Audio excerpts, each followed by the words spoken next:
Racism often hides in plain sight, but in one small American town, that quiet truth was shattered in a single afternoon. What began as an attempt to intimidate an elderly black woman in a local diner would spark a chain of events that shook the town to its core. None of the men who targeted her could have known that the woman they mocked was a retired military strategist with decades of experience, and that one phone call would bring her past roaring back. Before they understood what they'd started, the ground beneath them had shifted, old alliances had fractured, and a silent town began to find its voice. This isn't just a story about a veteran standing her ground. It's about how one woman's quiet defiance became the catalyst for a reckoning and proved that courage doesn't weaken with age, and justice answers when called. Before we go any further, comment where in the world you are watching from and make sure to subscribe. The bell above the door gave a single chime as Esther Jenkins stepped into the diner. Its worn leather booths and faded linoleum floors soaked in the kind of silence that said more than any greeting could. She moved with measured grace, her steps neither hurried nor slow, her presence unobtrusive yet undeniable, as though the very air had grown still in response to her arrival. She wore a pressed navy blouse, buttoned clean to the top, and a gray wool coat that hung neatly off her shoulders. Her silver locket, polished to a soft gleam, rested against her chest, like a quiet testament to everything she had endured and never spoken aloud. As she made her way to the long counter beneath the row of flickering pendant lights, the hum of conversation dipped, not fully dying but retracting in that familiar way, words clinging to throats instead of floating free. Esther did not react to the pause, nor to the subtle scrape of boots against tile, or the way a man 2 booths over shifted his weight just enough to turn his back toward her. She had known this atmosphere before. In 1,000 variations of the same cold welcome, she understood it without needing to name it. Choosing the last stool near the window, she sat with careful precision, smoothing her skirt as she settled in, her posture straight but not stiff, her eyes soft but alert. The waitress, a pale young woman with a nervous mouth and a fraying apron, took a moment too long to approach, her order pad trembling slightly in her hand. Her glance darted toward the kitchen before she forced a tight smile and asked, almost whispering, what Esther would like to drink. Esther offered a nod, her voice low and clear, requesting tea. Nothing more, just tea, if they had lemon. The waitress shook her head, but offered sugar instead, to which Esther replied with a polite nod of acceptance, neither surprised nor disappointed. As the young woman walked away, her pace quickening with each step, Esther folded her hands on the counter and looked out through the window, where the morning light broke through the blinds in thin, uneven stripes that cast long shadows across the formica. The room behind her returned to motion, but not warmth. Every shift of a plate, every cough or scrape of silverware seemed louder than it should have been, as if the sound itself carried weight. Though no one spoke to her directly, Esther could feel the glances land and linger. She did not need to look to know that her presence had unsettled a space that was not used to being unsettled, that her quiet defiance of some unspoken rule had set something simmering just beneath the surface. Her tea arrived in a chipped mug without a saucer, the string of the tea bag still clinging to the rim. She stirred in the sugar slowly, watching the steam curl upward, breathing in the faint scent of over-steeped leaves. There was no rush in her movements, no sign that she had noticed the weight of the stairs or the tightening of voices around her. She took a sip, set the mug down gently, and reached into her handbag to pull out a small paperback, its spine softened from years of careful reading. She laid it beside her tea but did not open it. The man sitting a few stools away adjusted his position, not to make room, but to make his presence known. His elbow nudged outward, his eyes flicking toward her. And though he said nothing, the message was clear in the way he refused to look away, even as she continued sipping her tea with quiet composure. Esther did not acknowledge him. She simply exhaled through her nose and shifted slightly in her seat, her hand still resting lightly on the locket that never left her neck. The waitress had vanished into the back, and the cook, a heavy-set man with arms like ham hocks, pretended to busy himself with the grill, though his eyes flickered up every few moments, meeting hers only once before dropping back to the grease-stained spatula he scrubbed against the skillet. The radio crackled softly above the counter, playing an old country tune that spoke of heartbreak and long roads, the lyrics barely audible beneath the rising tide of tension that had begun to gather in the corners of the room. Then came the sound that shifted the mood entirely. The bell above the door rang again, sharper this time, more intrusive, as though it had been pushed with intention rather than passivity. Heavy boots struck the tile floor with rhythmic finality, and a hush fell over the diner that had nothing to do with politeness. Caleb Riggins stepped through the doorway, with two men flanking him, their denim jackets faded and stiff with wear, their eyes already scanning the room like they owned every inch of it. Caleb removed his sunglasses slowly, tucking them into the front pocket of his shirt, before rolling his shoulders back and letting his gaze sweep across the booths. His smirk arrived before he spoke, curling across his face with the lazy satisfaction of someone who believed the world still bent beneath him. His eyes landed on Esther with a flicker of recognition, though not from familiarity. Just that particular kind of offense some men took at the sight of someone who did not look afraid. He leaned slightly toward his friend Red, murmuring something that made the larger man laugh under his breath. The sound not quite loud, but more than loud enough to be heard. The third man, younger than the others but with the same posture of entitlement, stood near the door with his arms crossed, chewing on a toothpick as he stared openly at Esther like she were a painting that didn't belong on the wall. Esther, still seated with her tea, did not turn around. Her hands remained on the mug, and her gaze never strayed from the window. But her body, still and composed, tensed just slightly. A breath caught in her chest, as though she had just felt the first drop of rain before a storm. They had seen her now, and they were not going to leave her alone. Esther sipped her tea without rush, her hands still wrapped around the warm ceramic as the gang lingered just inside the doorway, their laughter stretching long and aimless, like smoke looking for something to choke. Caleb took his time, his boots scuffing deliberately against the floor as he strolled along the row of booths, eyes dragging across the customers with casual arrogance. But there was only one person in that diner he had come to focus on. She hadn't moved since they entered, hadn't flinched or looked back, and somehow that unsettled him more than if she had. He nudged Red with a flick of his chin, and the larger man chuckled under his breath, the kind of chuckle that sounded practiced, like it had always come before something worse. Caleb drew closer to the counter, placing a hand flat on it, right where the waitress had left the checkbook and a half-empty pot of coffee. He looked at Esther without hiding it now, his voice lifting just enough for the rest of the diner to hear. "You know, it's a funny thing," he began, eyes gleaming with a smug kind of ease, "how folks just wander into places like they've got some kind of claim, like they belong." Esther didn't look up. Caleb waited a beat, perhaps expecting her to blink or shift in her seat. When she didn't, he leaned in slightly, his knuckles tapping the counter just beside her mug. "Most people around here understand the way things are. They know what fits and what don't." Still, Esther said nothing.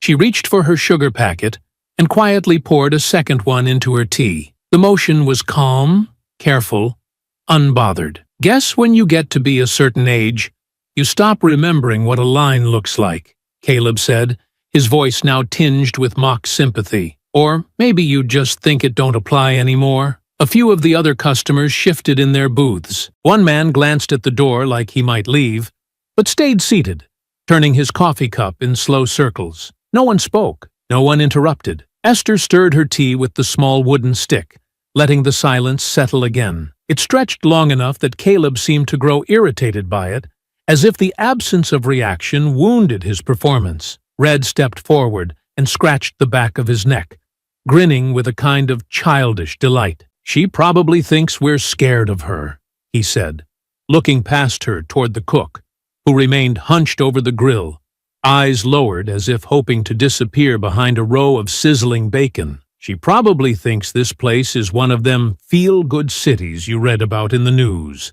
Caleb added, straightening now, his tone darker. The kind where people just let anyone sit wherever they want.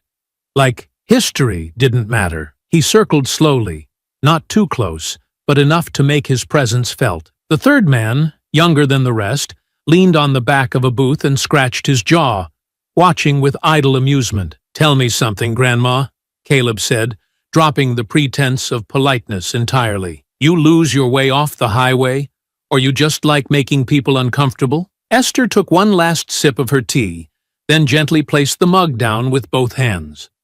Her voice, when it came, was low, but carried like music does in a still room. "Do I look uncomfortable to you?" Her tone held no edge, no challenge, just calm certainty that stripped the smirk from Caleb's face quicker than any threat might have. He opened his mouth, then closed it again, caught off guard by her poise. She turned just enough to glance at him over her shoulder, her expression unreadable, steady. "I was raised on porches, where men like you didn't speak, unless they were spoken to," she added, her voice measured and cool. "And they didn't lean over women while they drank their tea." A low whistle came from the young man by the booth, and Red let out a dry cough that was half a laugh. "She's got spunk," Red muttered, though his smile was souring.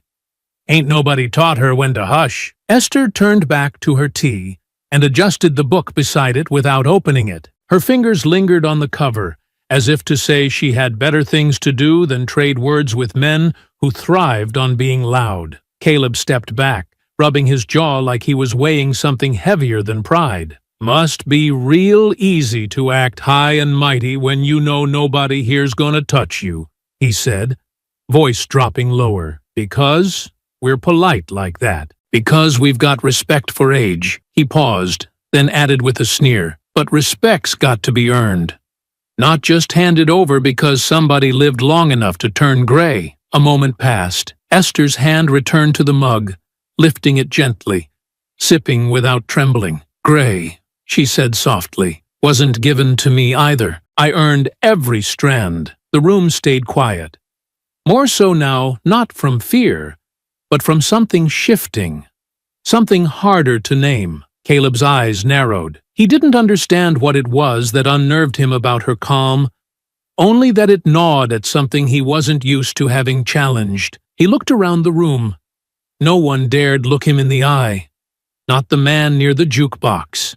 Not the cook. Not even the waitress peeking from the kitchen doorway. "You're not welcome here, ma'am," Caleb said finally, pressing the word like a stone. "Some places just ain't meant for certain people." Esther didn't move. Her silence now wasn't submission. It was dismissal. Caleb clenched his jaw. He turned to Red, who shrugged, clearly ready to escalate. The tension coiled tighter as the men stepped forward again, their amusement beginning to sour into frustration.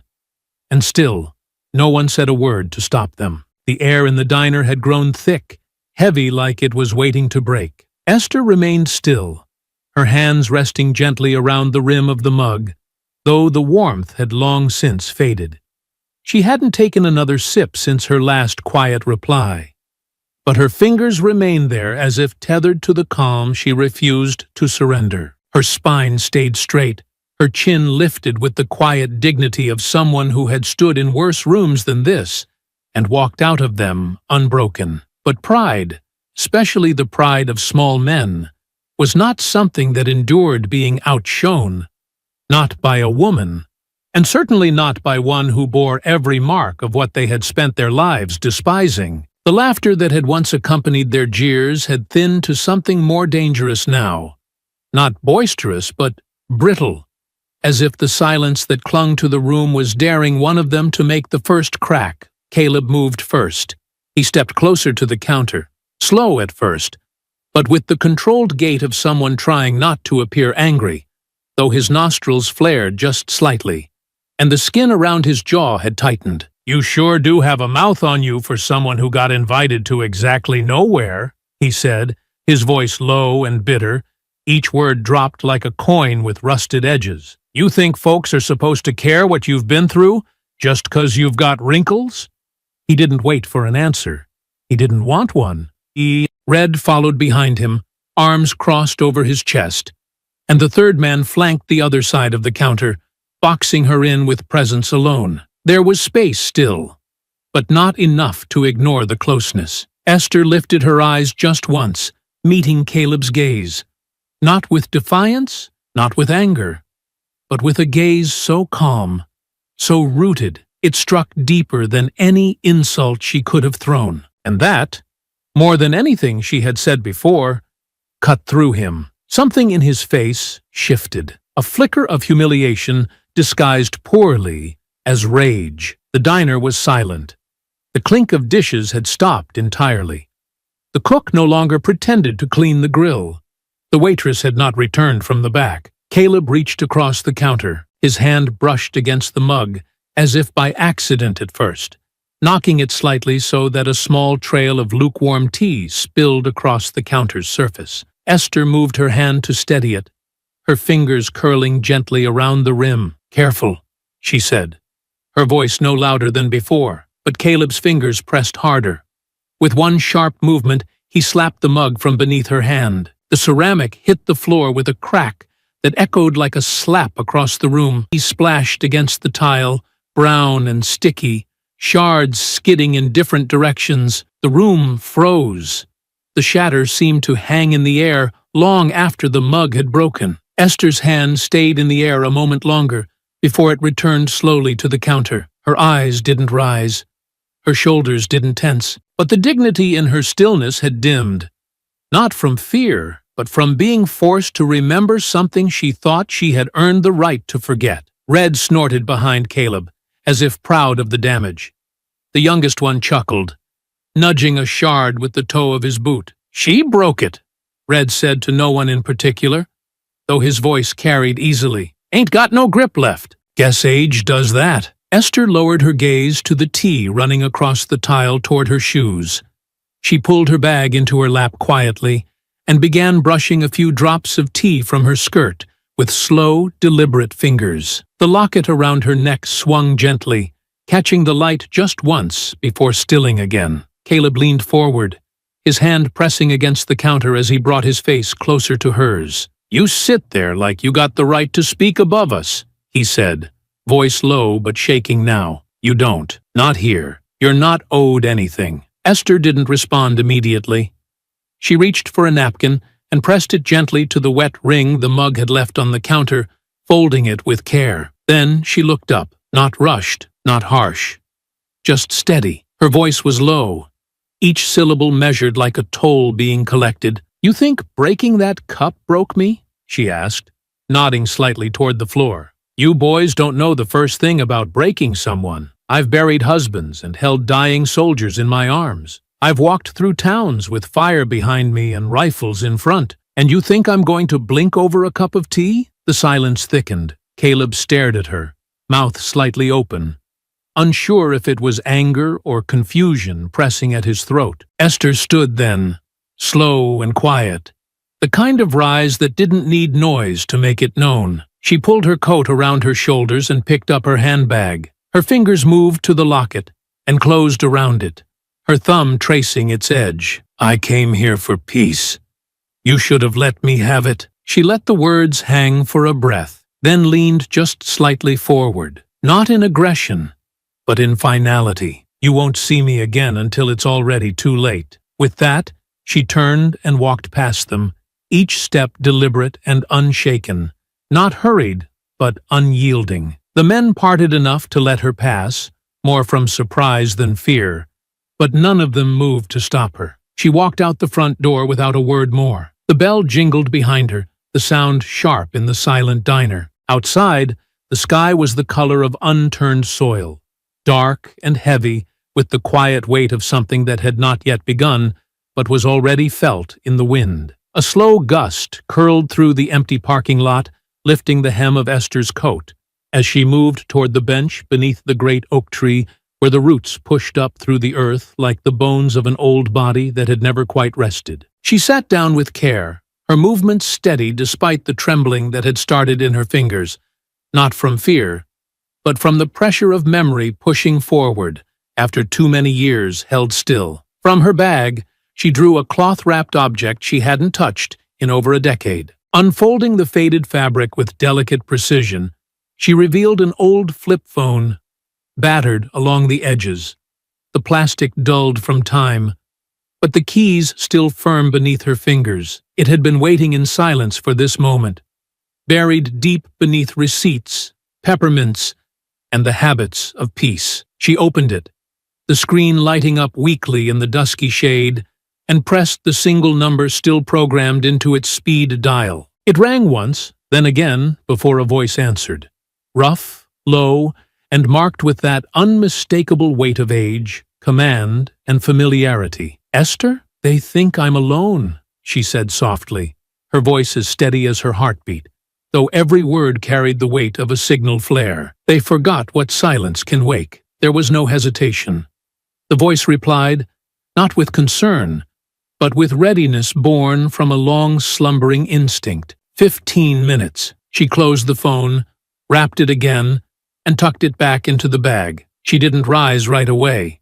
She simply sat for a moment beneath the sprawling limbs of the tree that had watched her come and go from this town for longer than any of them inside had been alive. She breathed deeply, drawing in the scent of dry bark and distant honeysuckle, then exhaled with a calm that had taken years to cultivate and only seconds to reclaim. Inside the diner, the laughter had returned. It rose louder now, bold and self-assured, shaped by the kind of ignorance that mistook silence for surrender and age for weakness. Caleb held court from his booth, retelling the moment with a theatrical swagger that distorted the truth, even as it fueled his pride. Red leaned back with one arm stretched across the seat, chewing a toothpick between his teeth, while tossing out offhand comments meant to amuse, but only exposed something uglier beneath his grin. The third man, still barely past his 20s,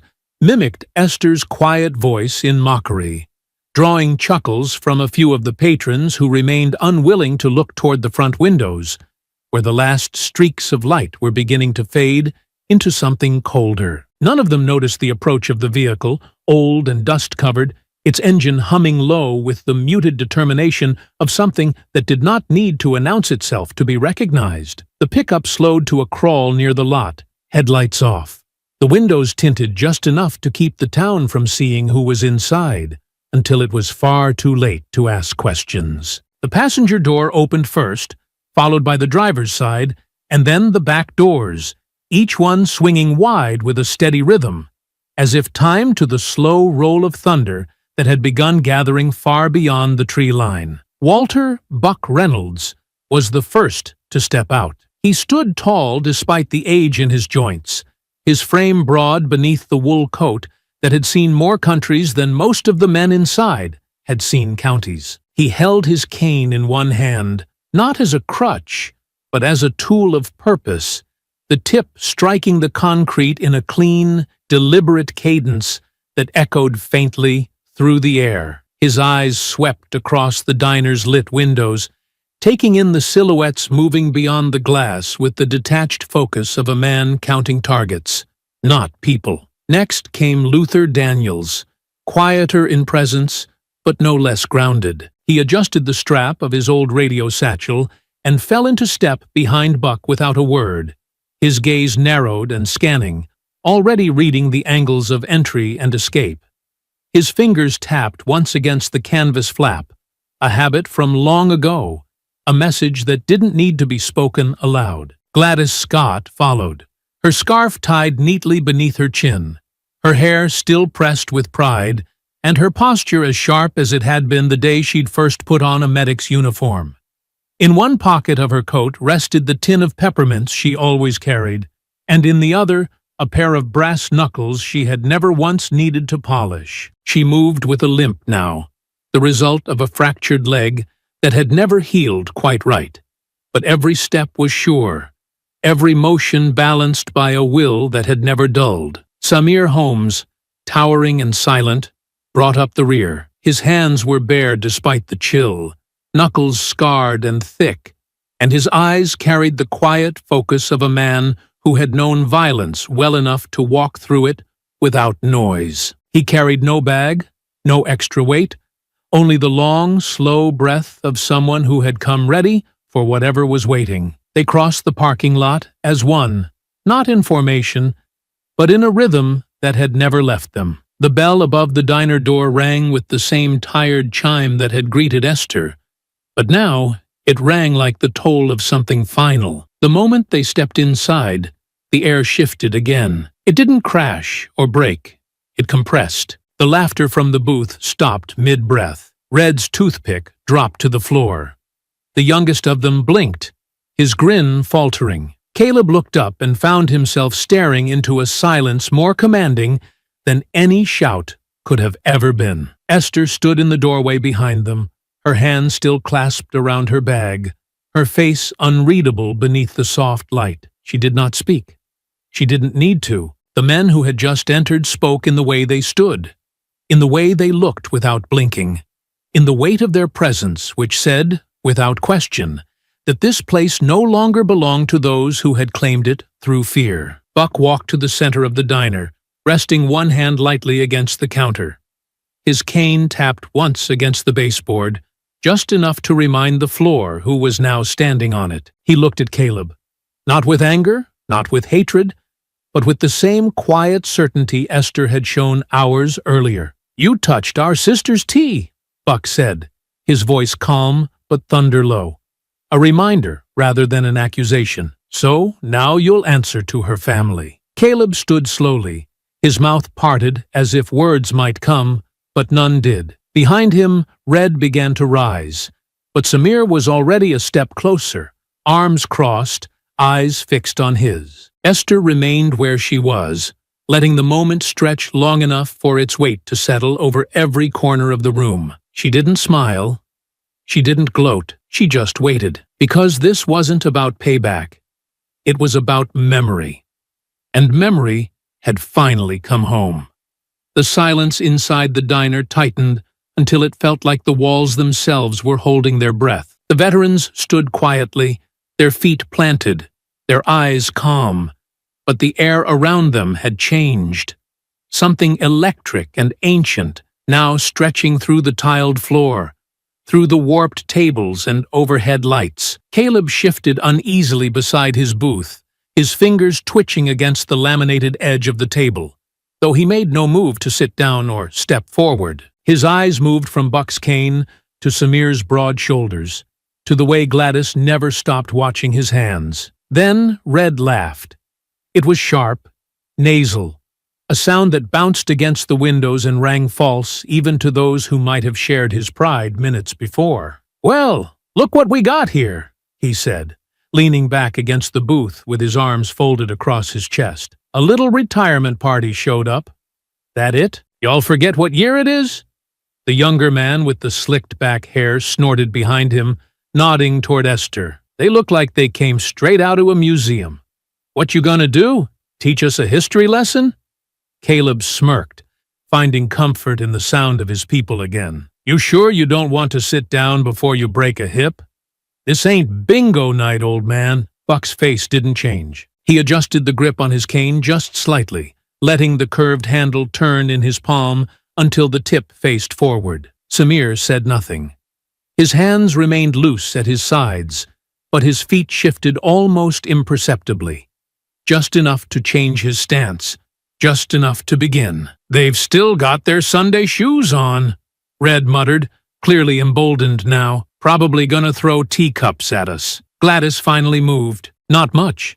Just a half-step forward, one hand slipping into her coat pocket, her peppermint tin rattling faintly before her fingers closed around something harder, heavier. Her mouth curled just slightly, not into a smile, but something colder. "I buried men younger than you," she said quietly, her eyes locking onto Red's, "and I did it without spilling a drop of tea." The room held for a beat, a single second of tension so thick it seemed like even the dust in the air paused. Then Red moved. It wasn't dramatic.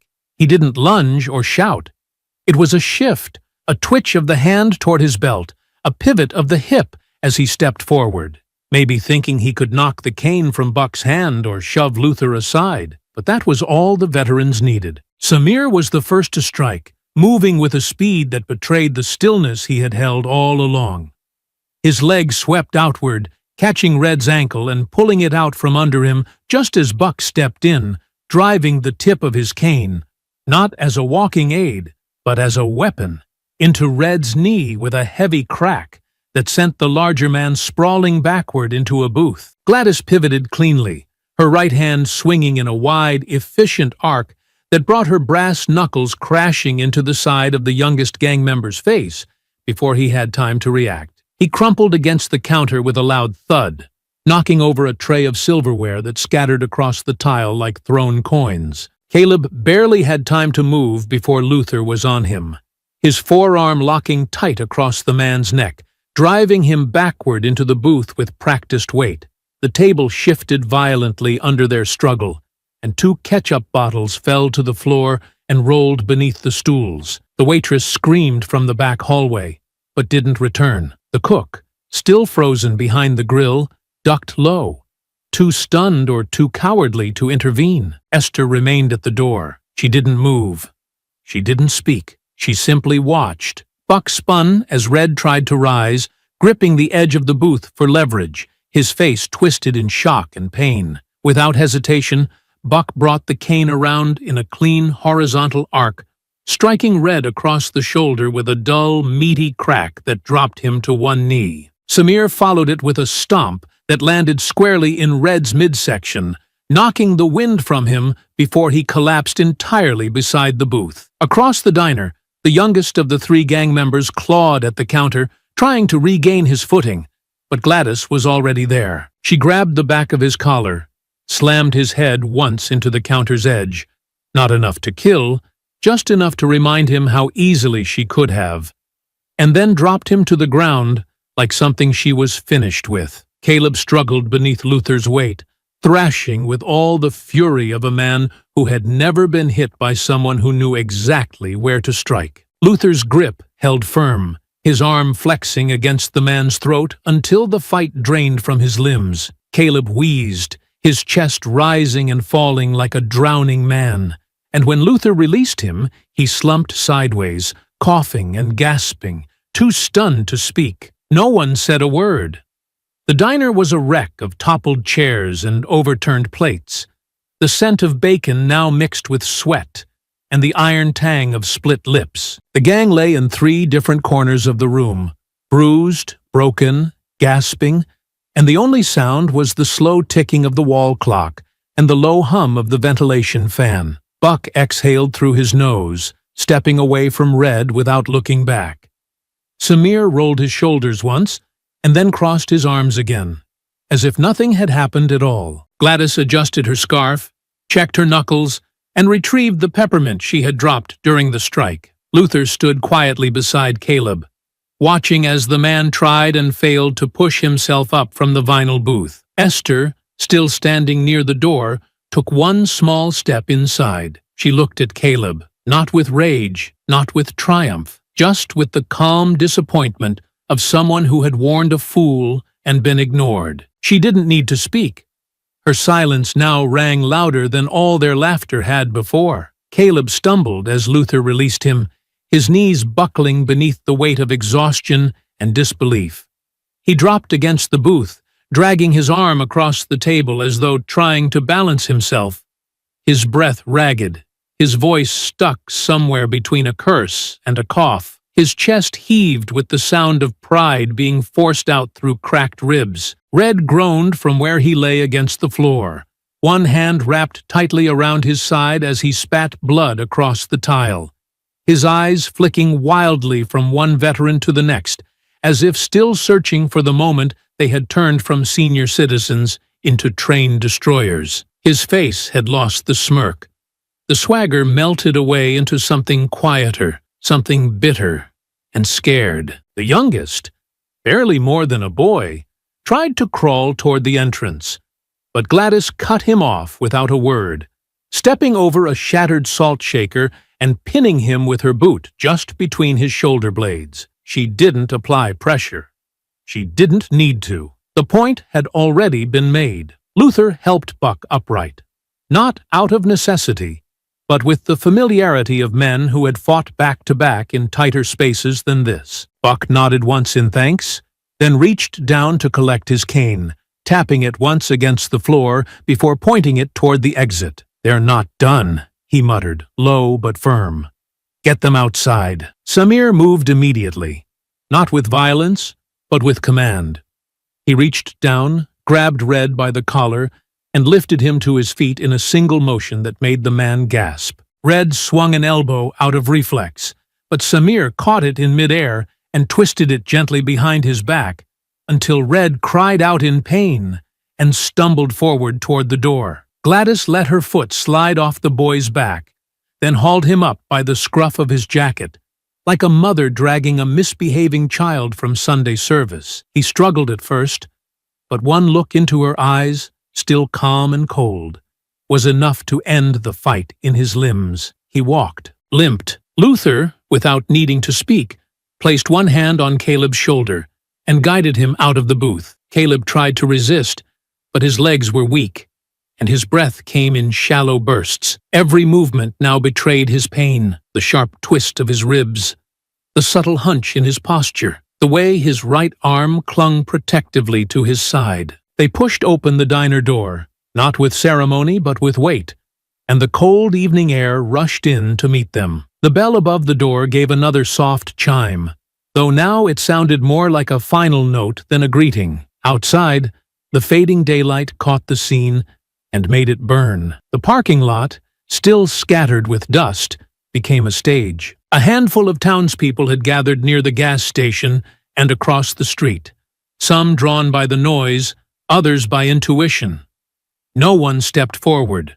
No one said a word. The veterans led the gang into the open, spaced evenly like a perimeter forming without a command. They didn't shout. They didn't pose. They simply released the men in front of the waiting town and stepped back. Red dropped to his knees first, coughing, the blood staining the front of his shirt like a badge he hadn't asked for. The youngest followed, collapsing onto the curb and burying his face in his hands. Caleb stood longer than either of them, but even he wavered, his pride finally buckling under the stares of the people who had always believed him untouchable. The silence among the crowd grew heavier. There were no cheers, no words of approval, just the quiet shift of realization spreading through the onlookers as they tried to understand what they had just seen. The gang, so loud, so cruel, so confident, had been dismantled by 4 aging veterans and a woman who hadn't lifted a hand. And she stood now at the diner's entrance, framed by the doorway like something timeless. Esther's face bore no expression of triumph, no satisfaction in the sight of her tormentors brought low. She did not gloat. She did not speak. She simply stood with her hands resting lightly on her bag, her shoulders straight, her gaze fixed not on the men kneeling at her feet, but on the crowd beyond them. Her silence stretched outward, like a stone tossed into still water, rippling into every corner of the street, settling in the faces of those who watched and said nothing, the ones who had looked away in the diner, the ones who had laughed quietly behind menus or stirred coffee just to have something to do with their hands. They saw her now not as someone they'd forgotten or ignored, but as something unshakable, something ancient, something earned. Caleb raised his head, looking at her with eyes no longer filled with scorn, but with something closer to confusion, like a man staring at a monument he'd mistaken for a mailbox. "You think this changes anything?" he hissed, voice low and cracked, more breath than threat. Buck stepped beside Esther then,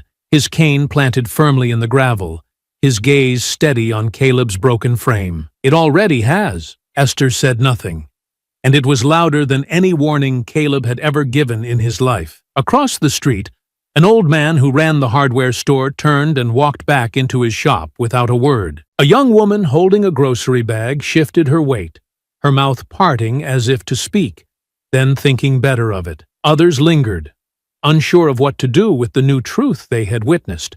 unsure of what it demanded from them. Samir folded his arms again.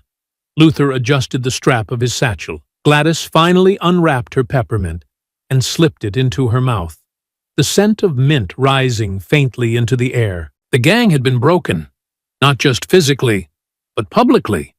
Their hold on the town cracked under the weight of precision and experience. They had brought force.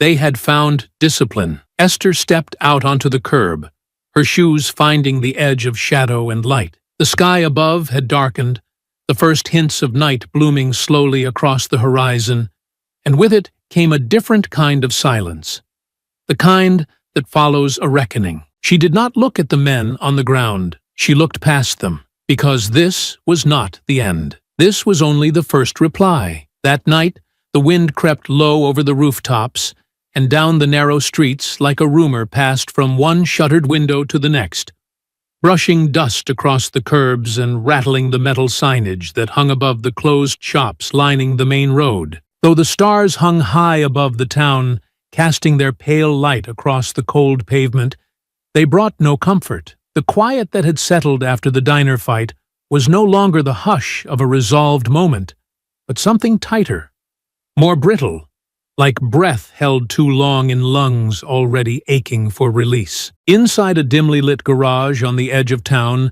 Caleb Riggins sat hunched in the corner, beneath the flickering light of a single bulb, his shirt peeled away from his shoulder, where a long bruise spread across the bone. He held a towel to his ribs, which still screamed every time he shifted, though he did his best to hide it beneath a face hardened by humiliation. Red leaned beside the tool chest, a cigarette hanging crooked from his lips, his other hand pressing down on the darkening cloth wrapped around his forearm. Across from them, slouched on an overturned cooler with his elbows resting on his knees, sat Troy, still nicknamed Boy despite pushing 30, who nursed a swollen jaw with the same hand that had tried and failed to throw a punch inside the diner. No one laughed now. No one dared to make light of what had happened.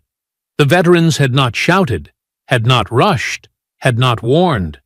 They had simply acted with the practiced efficiency of men and women who knew how to end a fight before it truly began. Their movements rooted in training deeper than these three had ever received. Built not in gyms or parking lot scraps, but in live rounds, real blood, and battlefields that had never asked them to explain themselves. They didn't even breathe hard, Troy muttered, his voice thick from the bruising. It's like they was waiting for us to blink. Red spat toward the corner, the sound sharp against the concrete, though he said nothing. The burn of shame had not left his skin since he hit the floor in front of the entire diner, his pride unraveling alongside the threadbare lie he had always told himself. That fear was a tool he could wield with ease, that people like Esther and Buck were relics too tired to matter. Caleb finally looked up, his eyes bloodshot but steady, his breath slow as he forced the words through a clenched jaw. They let us walk away, he said, his voice low, rough like a blade pulled too fast through gravel. Not 'cause they were merciful, because they wanted us to remember it. They wanted this town to remember it. Troy shook his head and dropped the ice pack onto the ground. Everybody saw it. Can't undo that. We don't need to undo it, Caleb replied, lifting his gaze fully now, the raw anger in his eyes sharpened by the insult of being outmaneuvered in front of his people. We just need to remind them who runs this place after dark. Red chuckled, but it came out hollow. Not sure that works anymore. Not when they've got war medals and half the town staring like they seen ghosts. Caleb leaned forward slowly, pain tightening his shoulders, but purpose straightening his spine. Then, we don't go after them in daylight. And so they began, not with guns, not with fists, but with whispers of violence that could be denied in the daylight and multiplied in the dark. Across town, where porch lights flickered and curtains fluttered at the corners, the gang crept through alleys and around fences, avoiding the main roads and moving in the same shadows they had once mocked. Their rage had not softened.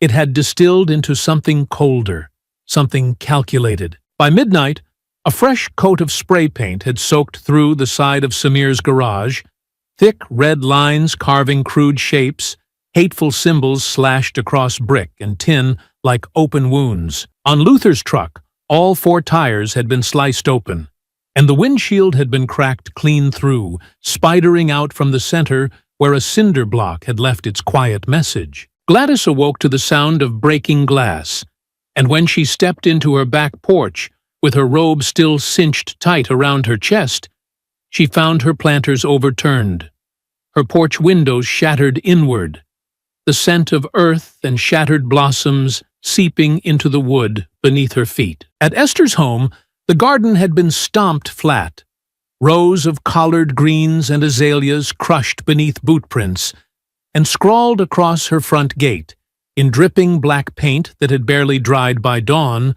was the word leave, the letters shaky but unmistakably angry, written by someone who wanted to feel in control again. None of them reported it. None of them called the sheriff. They already knew what would come of it. The same slow shrugs offered with lowered eyes, the same tired routine of forms passed across counters, the same hollow promises wrapped in polite apology and buried in silence that lasted longer than memory. They had lived through this pattern before, many times over, under different uniforms, behind different desks, but always the same ending. No protection, no consequence, no justice. So instead of wasting breath on men who would only blink and offer sympathy they did not mean, they gathered in Esther's kitchen just before sunrise, each of them carrying the signs of the night's violence, not as burdens to be spoken aloud, but as quiet affirmations of what they already knew with certainty, that they were on their own again, and had been for some time. The air in the house still held warmth from the stove, and the smell of chicory coffee lingered in the wallpaper and floorboards, mixing with a trace of lemon polish and something faintly metallic. But the comfort that once lived there had retreated beneath the surface, no longer present in the expressions of those who entered, nor in the way they moved, quiet, controlled, and stripped of any illusion that the danger had passed with the sunrise. Esther stood at the sink, her fingers curled around a chipped ceramic mug that had once belonged to her husband, the handle worn smooth where his thumb used to rest. She held it not for the coffee it contained, lukewarm and untouched, but for the weight it gave her hands while she stared out through the kitchen window, past the condensation, into the yard that had once been green and blooming. The garden lay in ruins now, the azaleas ripped from their beds and the collards flattened into the mud, their stems broken, their leaves bruised and blackening. Yet Esther did not look away from the destruction. She did not sigh or tremble. She simply stared, her jaw set, her spine rigid, her gaze locked onto the wreckage with the cold stillness of a woman who had seen worse and refused to be moved by anything less than war. When the others arrived, Buck first, his boots heavy on the porch, then Luther, walking slow and even as always, Samir, whose silence was its own presence, and Gladys, last through the door with a heavy quilt-wrapped bundle held in her arms. They did not offer greetings or apologies.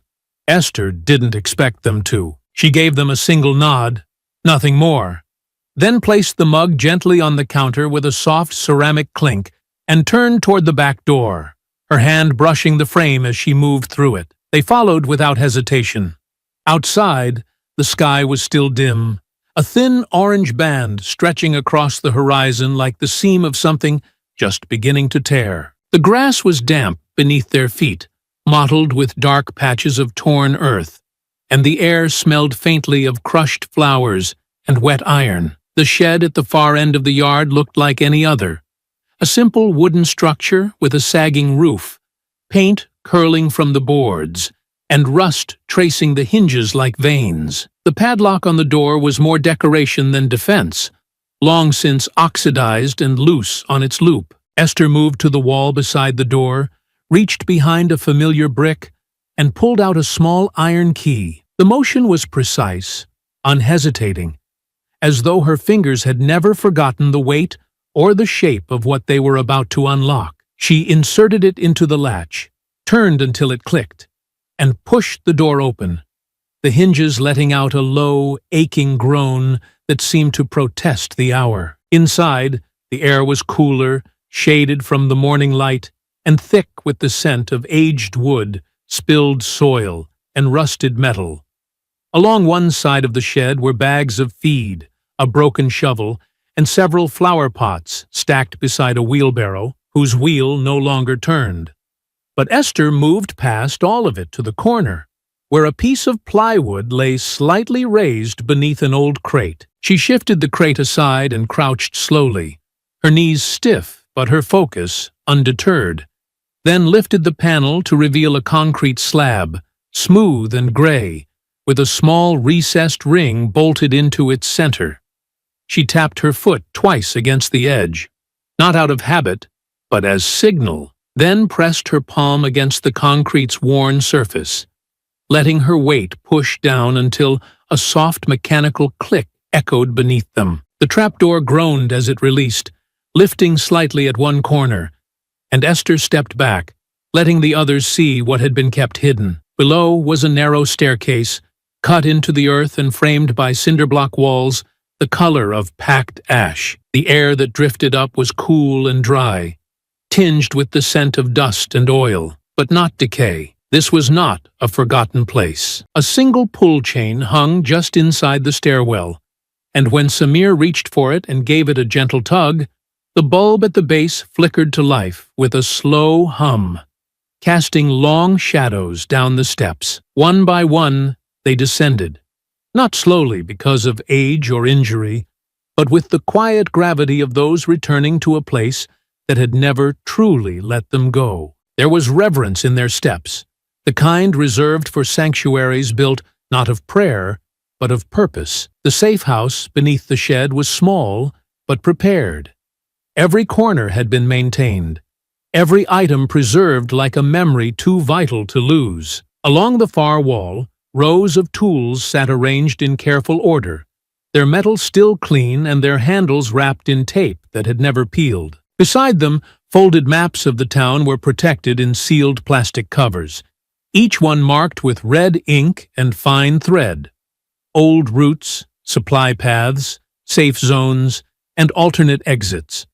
A tall cabinet stood near the back, its shelves lined with radio parts, batteries, and carefully labeled frequencies. In a locked crate beneath the steel table, wrapped in cloth and sealed in wax, were 3 sidearms, 1 bolt-action rifle, and several boxes of preserved ammunition, each one dated and recorded. Gladys moved to the medical supplies without being asked, checking labels and seals with the methodical grace of someone who had done it too many times to need instruction. Buck stood near the wall, running his fingers along the edge of the old phone line that had once connected to a switchboard in the house above, nodding to himself as if confirming that the world he remembered was still here, buried beneath the one that had replaced it. Luther moved to the maps, his eyes scanning familiar streets as he began to unfold plans written in ink decades ago. And Samir leaned against the far wall, his arms crossed, watching them all with a stillness that did not soften. "This was a station," Buck said, his voice low, more memory than observation. "Built for when it wasn't just survival, but defiance." Esther nodded once, her voice quiet but certain. "We built it during the marches, when they started pulling people from their homes in the middle of the night and calling it law. We couldn't stop it back then, not all of it, but we could survive. And now," she turned, facing each of them in turn, her eyes sharp and unwavering, her hands resting on the table's edge. "We don't survive this one. We stop it." They thought the fire would send a message, not just to the veterans, but to the town itself, that the gang, though beaten, was still capable of claiming fear as their weapon. It began in the quiet hour just before dawn, when the wind carried only the soft rustle of tree branches and the occasional barking dog, and the church stood still at the corner of Mason and Fifth, its white siding pale in the low moonlight, its wooden cross planted proudly in the front lawn like a sentinel watching over the block. The first flames caught at the foundation, creeping up the clapboard walls with slow, greedy fingers, curling into the edges of the sanctuary windows until the stained glass fractured with a sharp pop, sending shards tumbling into the grass like colored snow. The fire spread fast, the dry timber crackling like old bones breaking beneath pressure, and within minutes the roof sagged inward, spilling embers into the night sky in bright, angry flares. By the time someone called the fire department, the steeple had already collapsed, and the heat from the blaze had scorched the nearby trees black. When it was over, nothing remained but the shell of the church, its skeleton charred and sagging, and the cross in the yard smoldering on its side, half buried in the scorched grass. Pastor Elijah stood barefoot in the street, still in his undershirt and slacks, his face drawn in stunned silence as the congregation gathered in the early morning light. The firemen did their job with little urgency, moving like they already knew it was too late. When the sheriff finally arrived, hours later, he stood with his hands on his hips, sunglasses on, and offered no report, no real questions. Just a tired shrug, a mumbled line about faulty wiring, and a promise to look into it. But no one believed the lie, not even the sheriff who spoke it. Word traveled fast, whispered from stoop to store counter, from school hallway to barbershop chair. Some lowered their eyes and muttered that it was a shame. Others looked away entirely, and a few, in corners where they thought no one could hear, allowed themselves quiet smiles. The town began to splinter, not with open conflict, not yet, but with something colder. People who once waved now crossed the street. Longtime neighbors stopped making eye contact. Some left porch lights off when they knew the veterans were on patrol. Others started locking their doors in broad daylight. At Esther's, the radio buzzed constantly now.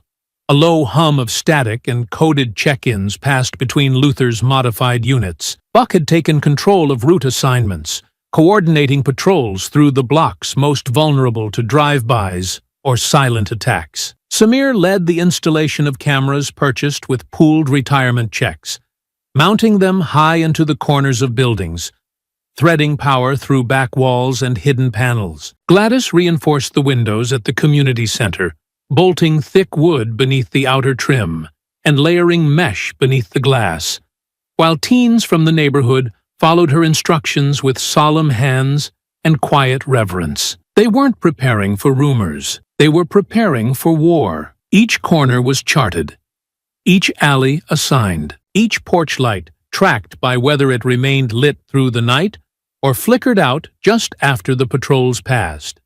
Still, the silence from the town pressed in like smoke, thick, choking, and just subtle enough to pass as absence.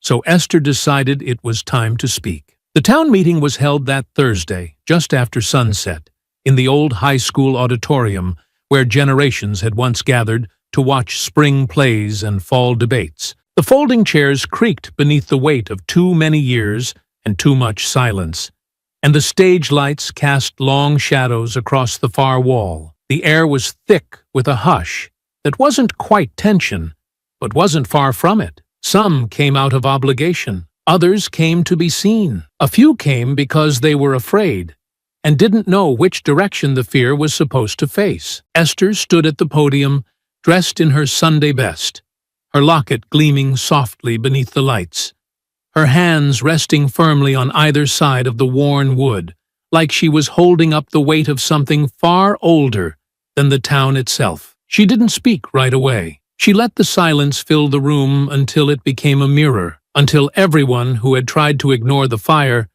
felt it settle on their shoulders. "When I was a little girl," she began, her voice calm but unshakable, "they used to burn churches to warn us that our prayers had no place here." A murmur passed through the room, soft and shifting, but no one interrupted. They didn't come in daylight. They came while we slept. They came when no one wanted to look, and they left ashes behind for us to sweep up. She paused, letting her gaze move from face to face, her expression unreadable. "I have seen what silence does. I have lived in towns where it let monsters build houses and call them home. I have buried people who died waiting for neighbors to grow spines. Someone near the back shifted uncomfortably. Another folded their arms. But Esther never raised her voice, never clenched her hands, never wavered. Silence is not neutral, she continued. It is a choice, and every person in this room is making that choice right now. She stepped back then,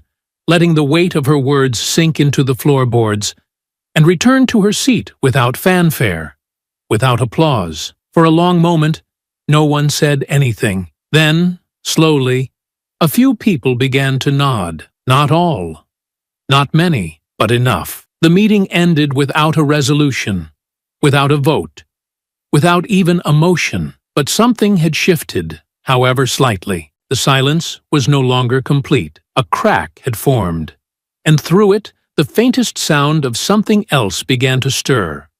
Awareness, discomfort, maybe even the early shape of courage. But outside, in trucks parked just beyond the edge of the school lot, Caleb and his boys watched from behind the windshield. They saw who walked in. They saw who stayed late. They wrote down names. The gang wasn't retreating. They were taking inventory, and the town had just drawn its first dividing line in chalk. The town had always lived with secrets, small ones tucked into old barns and backyards, family feuds that simmered for decades beneath tight smiles and polite handshakes. But now, the secrets were larger, heavier, more dangerous, and no one could quite say when the line had been crossed from uneasy silence to active betrayal. One thing, however, had become clear to the veterans by the end of that week. The town was no longer just divided. It was compromised. Claire Monroe parked her cruiser 2 blocks away from Esther's house,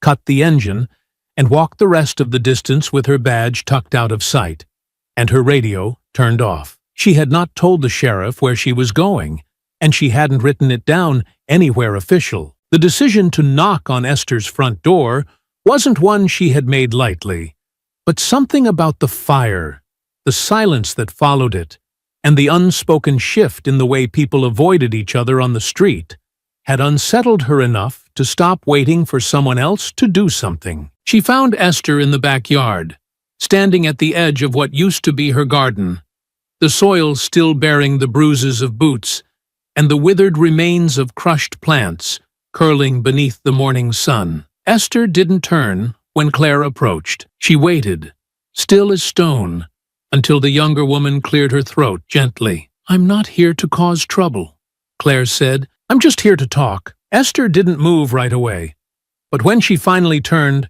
her eyes narrowed. Not in suspicion, but in careful calculation. "Trouble's already here, Deputy," she said. "You'll have to be more specific." Claire didn't argue. She simply nodded and followed Esther inside. In the kitchen, over a mug of the strongest coffee she'd had in months, Claire listened as Esther laid out what had been done, not with dramatics or accusation, but with simple facts: the church fire, the threats, the graffiti, the broken windows and slashed tires, the names they suspected but could not prove. Claire had heard rumors of all of it, but seeing the list laid out on the table, scribbled in Luther's clean block handwriting beside dates, times, and street names, changed something in her. "I tried to bring it up last week," Claire said, her voice lower now, more cautious. "The sheriff told me it was best not to poke at old tension, that we'd only stir things up if we started picking sides." Esther didn't flinch. "If you're not picking a side, you've already picked one." There was no arguing that. Claire sat with it for a long moment, then leaned forward. "I want to help, but I can't be seen with you too often." "Not yet." She stayed for 2 hours, long enough to memorize faces on a wall of Polaroids pinned above the pantry door, long enough to read through the map of locations where incidents had occurred, long enough to ask the right questions, and begin gathering her own list of names. When she left, it was without a handshake, without a thank you. Just a nod between soldiers who hadn't worn the same uniform but understood the same war. But elsewhere, another badge moved with different intent. Eric Riggins sat alone in the station locker room, the radio on his belt crackling faintly beneath his jacket. He was Caleb's cousin, blood tied in from both sides of a family tree that bent in ugly directions. And though he wore the same patch as Claire, he played by different rules. The gang didn't need him to carry out their threats. They only needed his silence when evidence disappeared, when footage went missing, when calls came in and were conveniently marked as resolved. Now, after the town meeting and the rumors that followed, Caleb had begun asking for more. Names, times, schedules, whispers about where the veterans were gathering and what they were planning. And Eric, quiet and cautious, passed the information piece by piece. Never too much, never enough to draw suspicion, but it was enough to start closing the net. Inside the veterans' network, the signals began to warp. Luther, sitting alone in the safe house one night, adjusting the dials on the old military radio, intercepted a strange pattern. Short bursts of static followed by clicks, then silence, then a low tone repeated every 7 seconds. He ran it through 2 frequencies, then flipped to the encrypted band they'd been using. It wasn't theirs. They were being watched. When he brought it to the others, they didn't panic. They adjusted. More cameras went up, silent, wireless, and hidden in light fixtures and mailboxes. Patrols were altered every day, never repeating routes. Samir rewired the back doors of 3 houses in the veterans' inner circle so that alarms would trip silently and send a vibration alert through Esther's radio system. They began speaking in code, writing in shorthand, leaving instructions not on paper, but in placement. An overturned mug, a crooked picture frame, a tin of mints turned backward on the shelf. They began using the underground safe house as a communications hub, connecting old circuits through cell boosters and abandoned landlines buried in the crawl space beneath Esther's shed. Each member had a second phone now, powered only when needed and left wrapped in foil when not in use. The network expanded in slow, precise moves, contacting trusted allies from older days, reaching out to younger ones willing to learn. The town was no longer safe, but it was watched. Every alley, every doorway, every porch that flickered out at night now marked a pattern. And while they still didn't know who was feeding information to the gang, they knew it was coming from inside the structure. There was a leak, but not a drop too large yet. Just enough to sting. And still, Caleb moved in the shadows, planning, waiting, coiled. It was just after 2 in the morning when the shot rang out across Miller Street, slicing through the night air with a sound so sharp it startled the birds nesting in the street lamps and sent every dog on the block into a chorus of panicked barking. The silence that followed wasn't peace. It was recoil.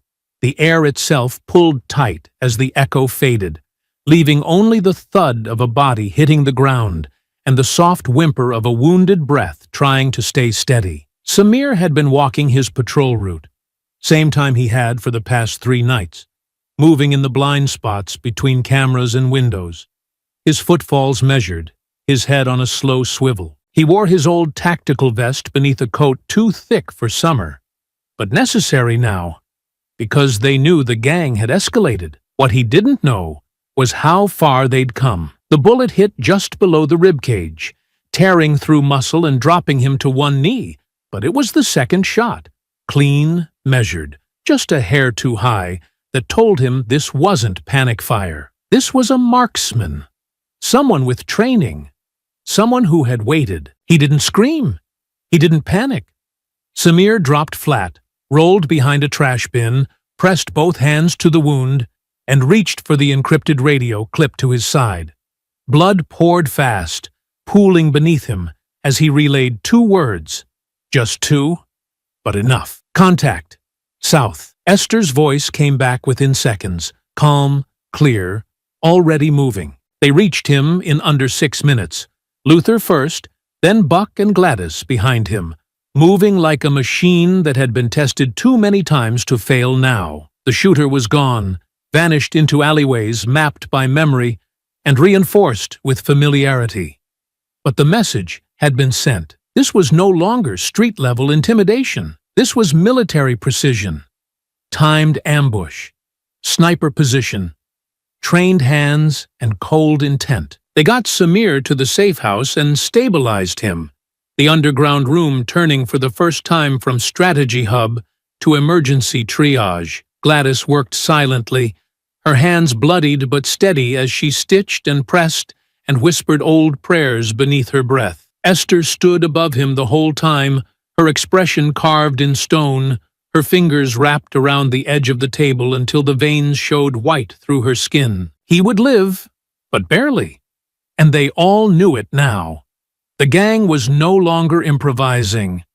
They were planning. The next morning, Buck led a search through the northern edge of the woods, where footprints had been spotted leading off the road past the community center. 2 miles in, they found the cabin, an old hunting structure with a rusted chimney and camouflaged canvas tacked over the windows. The inside smelled of gun oil and damp wood. The walls were bare, but the table in the center held everything they needed to understand what came next. Maps, blueprints, radio logs, hand-drawn diagrams of the veterans' patrol routes and Esther's home, an overlay of the neighborhood water lines. Proof they'd been watching from beneath as well as above. Red circles marked key structures: the school, the church ruins, the market. At the center of the map, one word had been scrawled in thick pencil: Purge. Luther stood still, reading the map for a long time, his jaw clenched, his eyes unmoving. Buck sifted through the loose papers, finding receipts for ammunition, hand-drawn schedules, surveillance photos of the veterans mid-patrol. Nothing about this was random. This wasn't just retaliation. It was preparation. They were planning a full siege. Esther arrived at the cabin just as Buck was photographing the wall. She said nothing at first, just looked at the map, then at the photos, then out through the cracked window into the dense line of trees that framed the horizon like a waiting mouth. "This is war," she said finally. No more wondering. That night, she made the calls. She pulled the phone from the same metal box beneath the safe house floor and dialed numbers that hadn't been touched in years. One by one, the voices answered. Old names, familiar codes, people from Baton Rouge, Atlanta, Houston, friends from other marches, other towns, other nights, when survival had come down to how fast you could act, and how many people you trusted to act with you. She didn't ask for help. She simply said, "It's time." They understood. By the end of the next day, 3 more patrol units were active, drawn from towns just over the border. 2 men from Mississippi who had once shared a barracks with Buck, a pair of sisters from Charlotte who had trained under Gladys during the storm years, an old radio tech from Birmingham who didn't walk without a cane anymore, but still remembered how to crack a signal. The network was growing, and though the town above them kept shifting further into suspicion and fear, though some neighbors turned their backs, while others stood paralyzed on the sidelines, the veterans never stopped moving. The safe house expanded.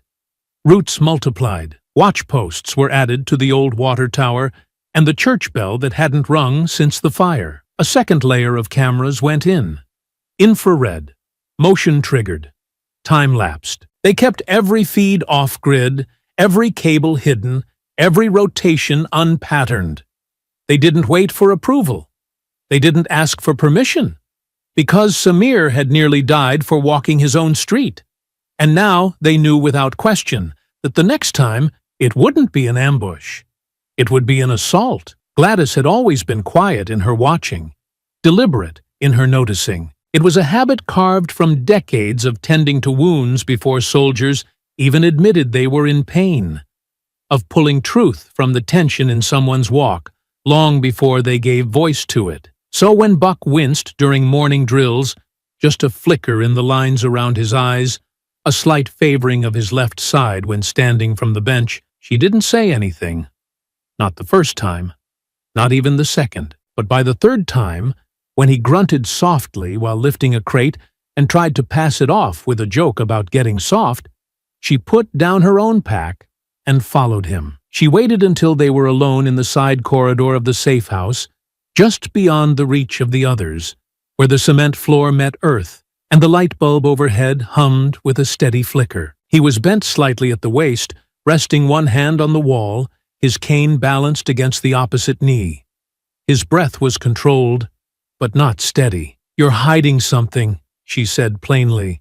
Not a question, but a diagnosis. Buck didn't turn around right away. He shifted his weight, gripped the edge of the workbench beside him, and took a slow, steadying breath before he finally spoke. Voice low, worn smooth by years of silence. "It's cancer." The word hung in the air like gunfire. Quiet, but impossible to ignore. "They said 6 months. That was 5 ago. Gladys didn't answer immediately.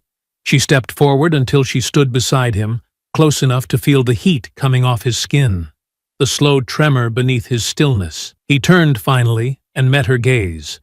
Not with defiance, but with resignation that wasn't defeat. "I didn't come back to outlive it," he said, voice quieter now. "I came back to finish what was started before the world pretended to change." "You should have told me," she said, not with anger, but with a sharp sadness that settled deeper than grief. "I knew what you'd say," Buck replied, managing the hint of a smile. "You'd try to keep me out of the fire. But you know better than most. We don't get to sit out the last stand." Gladys placed a hand on his arm, not in comfort, not in pity, but in shared resolve. She didn't cry. She didn't protest. She simply stood there, hand steady, as if grounding them both. "You're not dying here," she said. "Not like that.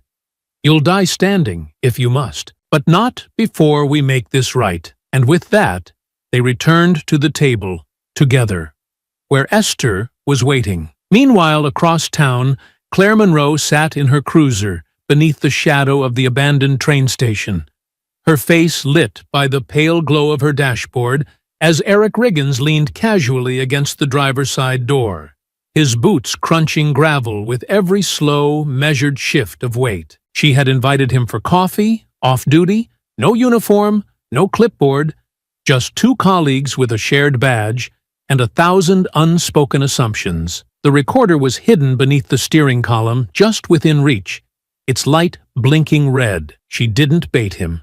She didn't push. She simply let him talk, and he did. Not directly, never outright, but enough. He spoke in careful phrases, like a man who'd learned to speak just past the truth, brushing it without holding it. "Ain't like they didn't start it," he muttered. "You think they didn't know what would happen, stirring all that up again?" Claire didn't respond. "I'm just saying, a man's got a right to protect what's his. Folks like Caleb, they're just trying to make sure things don't slide too far the wrong direction." She nodded slowly, as though considering it, letting him go on. "You think they're the only ones with a network?" "Nah. We've had eyes on them since before that fight in the diner. They move. We move." He smiled. Not cruel, but careless. Balance, right? Just trying to keep things even. That night, Claire played the recording in the safe house. The words weren't an outright confession, but they were enough. Enough to confirm what they had long suspected. Enough to chart the leak.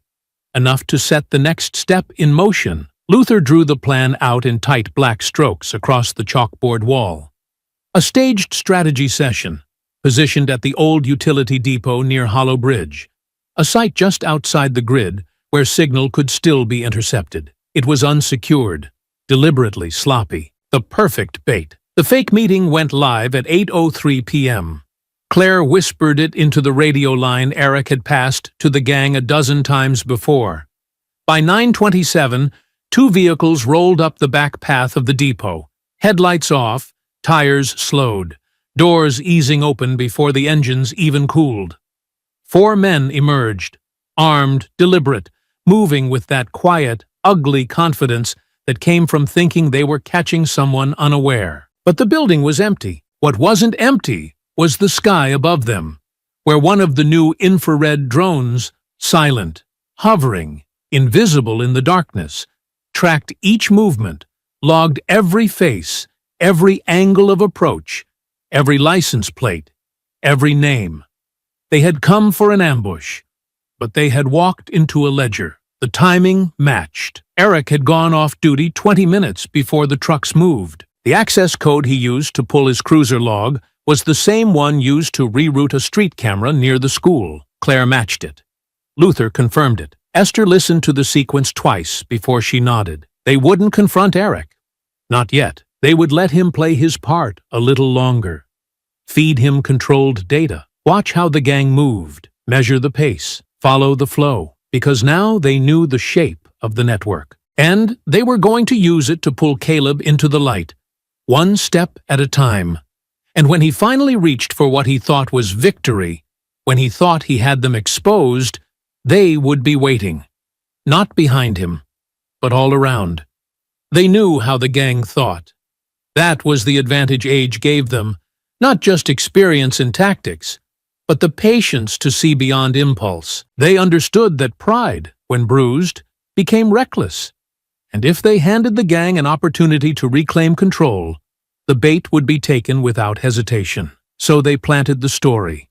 Quietly, confidently, leaked from Claire to Eric, who passed it with the same practiced care he had used since the beginning. A convoy, he was told, would be moving through the northern woods under darkness, unmarked, light on guards, and carrying surveillance equipment that could tip the balance in the veterans' favor. Just one truck, parked in the clearing at Hollow Creek, where the pines bent over the old logging path and muffled everything above a whisper. Eric never questioned it. He relayed it just as they knew he would. The gang moved in force. That night, Caleb led his men through the tree line with the precision of someone who had convinced himself this was justice, not vengeance. They were ready. At least, they believed they were.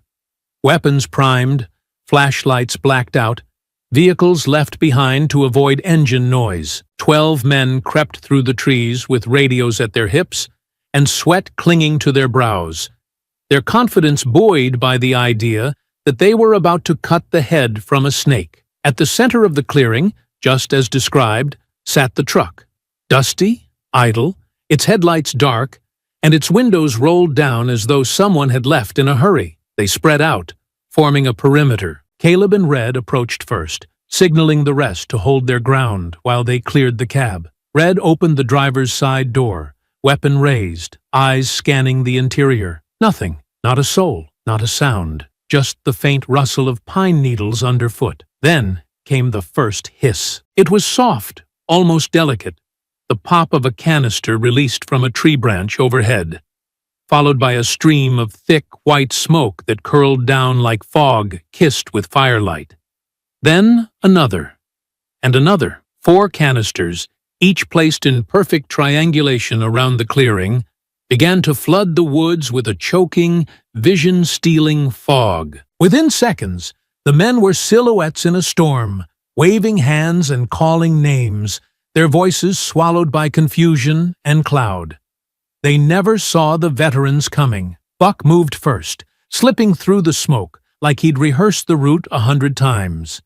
And he had. He disabled the first man with a swift pressure point strike to the collarbone, caught his wrist, and removed the rifle in one motion. Luther came in behind him, pulling a wire taut across 2 trees as another gang member sprinted blind and fast. He went down hard, landing in a coil of leaves that hid a net underneath, now cinched around his limbs. Gladys worked the edge of the clearing, using a flashlight strapped to her chest, to disorient 2 men stumbling out of formation. She didn't shout. She didn't threaten. She simply moved with intention, baton striking knee, elbow, wrist, dropping them like folding chairs. Samir moved like smoke himself, retrieving weapons, dragging the stunned into position, zip-tying wrists and ankles with a rhythm that didn't need speed.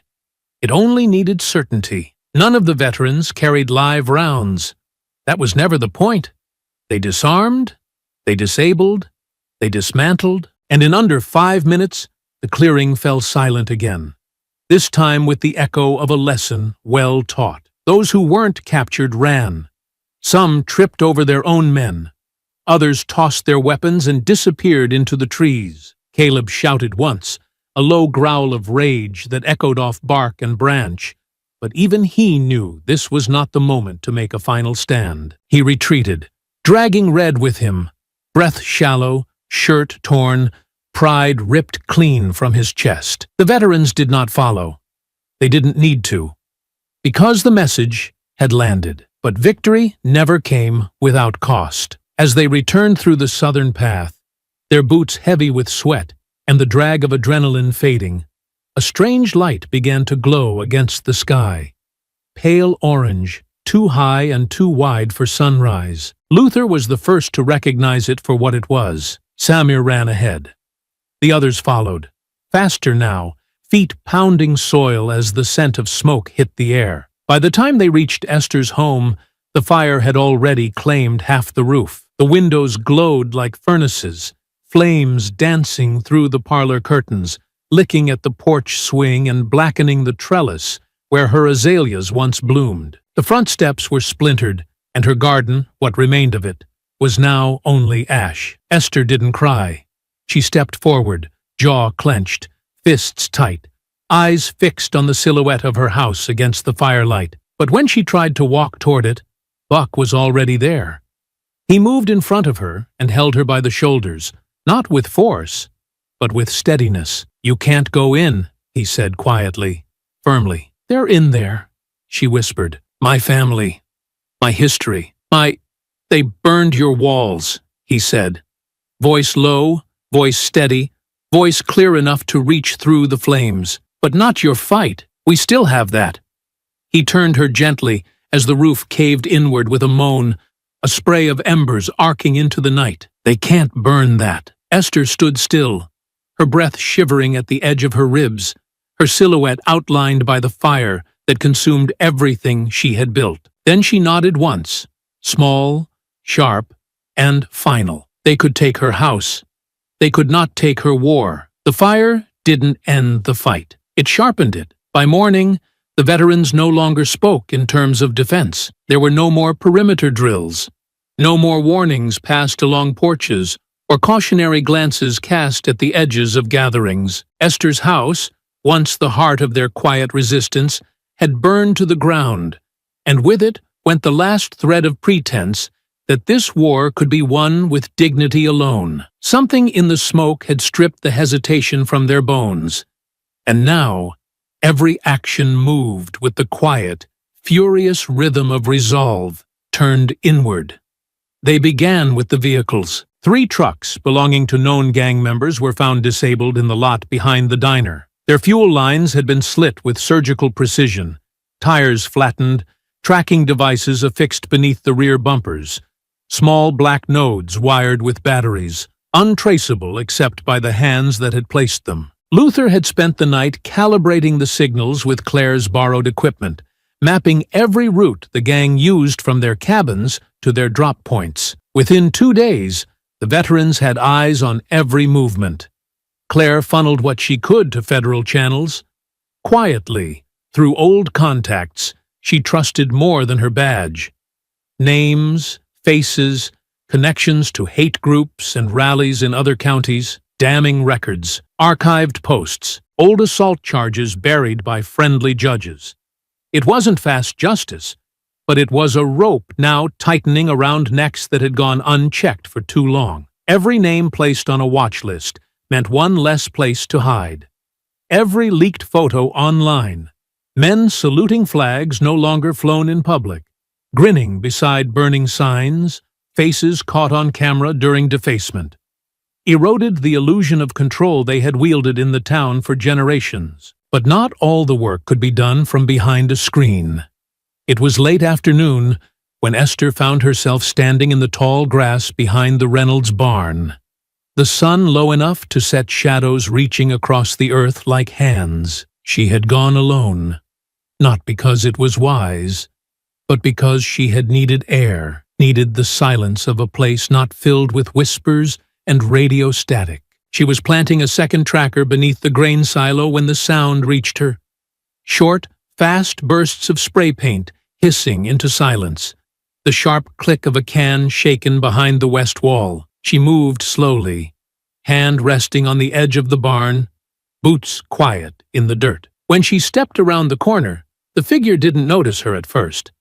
His back was to her, hoodie loose over his shoulders, jeans streaked with paint. The wall in front of him bore a half-finished slur, crude and venomous, dripping black into the old wood. "Put it down," she said, her voice low, not trembling, but wrapped in something more complex than fear. The young man turned quickly, startled, but didn't run. The can clattered to the ground, and for a long, hanging moment, the air between them was still. He couldn't have been more than 20. His face was sharp at the edges, jaw locked, mouth twisted in the early shape of defiance. But it wasn't the hardness in his expression that struck her. It was the shape of his eyes, the curve of his nose, the way his left eyebrow slanted slightly downward when he frowned.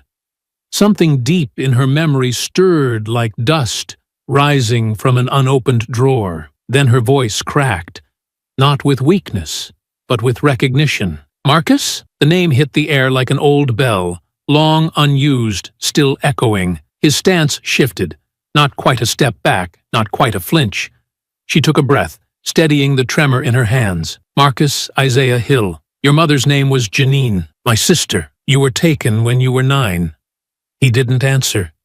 His face didn't soften. "You were raised by the Wilkersons, outside Monroe," she said, her voice firmer now, the words pulled from scars, not stories. "We looked for you. I wrote letters. They never answered." He took a step back, not out of fear, but defiance. "You people gave me up." "No," she said, the word thick with pain. "They took you." Something in her tone made his hand falter at his side, just slightly, barely a flicker, but she saw it. "You painted my name on that wall," she said quietly, gesturing toward the slur half-dried on the boards. "And still I knew your face. I knew it, because I held you when your fever broke, because I sang to you when your mother couldn't lift her head. And even now, I see you beneath all this anger that was never yours to carry." His jaw tensed. "You don't know anything about me." "I know enough," she said. "I know hate wasn't born in you. It was planted, and I see the roots are still shallow." He stared at her for a long moment, long enough for the wind to shift, for the sun to dip behind a cloud, for whatever war was happening behind his eyes to tighten its grip. Then he turned. Not fast, not in panic, but with decision. He ran. She didn't chase him. She only stood there, heart pounding, breath thick in her throat, hand trembling not with fear, but with the weight of a name returned after too many years of silence. She looked at the wall, at the word, at the drips still running down like wounds, and without a word, she bent down, picked up the can, and sprayed straight through the middle of it, black over black, until the hate was buried beneath something else. Then she walked away, not shaken in purpose, but with something deeper inside her beginning to shift. An old wound stirred open, and with it, the ache of what this war had always truly been about. Not land, not pride, but what people forget when they are taken, and what others remember, even after everything burns. There was no more waiting. Caleb didn't speak in riddles anymore. His plans no longer simmered beneath layers of plausible deniability or back-alley whispers. After the truck ambush and the online exposure, after the photos and the arrests, and the sudden tightening of law enforcement eyes from beyond county lines, he understood that time was no longer on his side. So he did what men like him always did when the illusion of dominance slipped through their fingers. He chose violence, loud and final, as if fire could drown the fear in his chest. At sundown, 12 trucks fanned out across the highways and dirt roads that framed the edges of the town. Men in body armor dismounted with rifles strapped across their backs, faces covered in bandanas and tactical masks, their movements rigid, prepared, deliberate. Portable jammers were placed on the outskirts, devices smuggled in from out of state, designed to collapse the local cell towers in minutes. By nightfall, phones across the town went dead. Radios turned to static. The roads leading in and out were blocked by stolen vehicles arranged like barricades. Tires slashed, engines drained, windshields coated in mud and tar to obscure visibility from helicopters or drones. But the veterans had not waited idly either. In the safe house beneath Esther's old shed, what remained of the foundation that the fire hadn't touched, she stood at the head of the steel table, one hand resting on a map now covered in new markings, the other steady at her side. Around her stood the final core of their resistance. Gladys, calm and resolute. Luther, leaning over the map with one knuckle pressed to a marked street corner. Samir, pale but upright, a compression vest beneath his jacket, and fire in his eyes. Claire, now in tactical gear stripped of insignia, her badge tucked into her pocket as she loaded rounds into a sidearm she hadn't touched since her academy years. Pastor Elijah stood in the doorway, hands folded, lips moving in a soft rhythm that blended prayer with warning. He said no grand sermon, no booming calls for courage. He spoke only to each of them in turn, his words low, steady, personal, binding faith to action with a clarity that steadied their breath and made space for resolve. Esther didn't raise her voice during the briefing. She didn't pace or shout. She pointed, calmly, precisely, at each location: the old diner, the church ruins, the west alley behind the school, the bridge, the water tower, the spots where she knew the gang would try to divide them, where visibility was weakest, where panic would give them the illusion of control. And then she said it plainly, her voice strong enough to steady the room. They want to take the town piece by piece. We don't give them pieces. The final words came from Buck. He stood last, hand braced on his cane, vest already buckled tight, the remote detonator secured beneath his coat pocket. His breath was labored now, each word wrapped in a deeper knowing, each glance around the room heavy with more than orders. It was farewell, even if he refused to say it out loud. If they want to choke this place, he said, we make them swallow fire. When the first explosion lit up the cornfields east of the bridge, it split the night like a gunshot inside the chest. Bright orange flames erupted from beneath the wooden slats, and a thunderclap of force sent planks and nails scattering into the water below. Caleb's backup trucks, waiting at the ridge, were halted instantly, stranded, divided, cut off. Buck had pressed the detonator himself, crouched behind a ridge of dirt just west of the trestle, his hand still wrapped around the trigger even after the blast faded. He watched the chaos unfold with clear eyes, then turned and moved slowly down the hill to rejoin the others. The town, now a war zone in truth, braced for the push. Gunfire opened on Jefferson Avenue.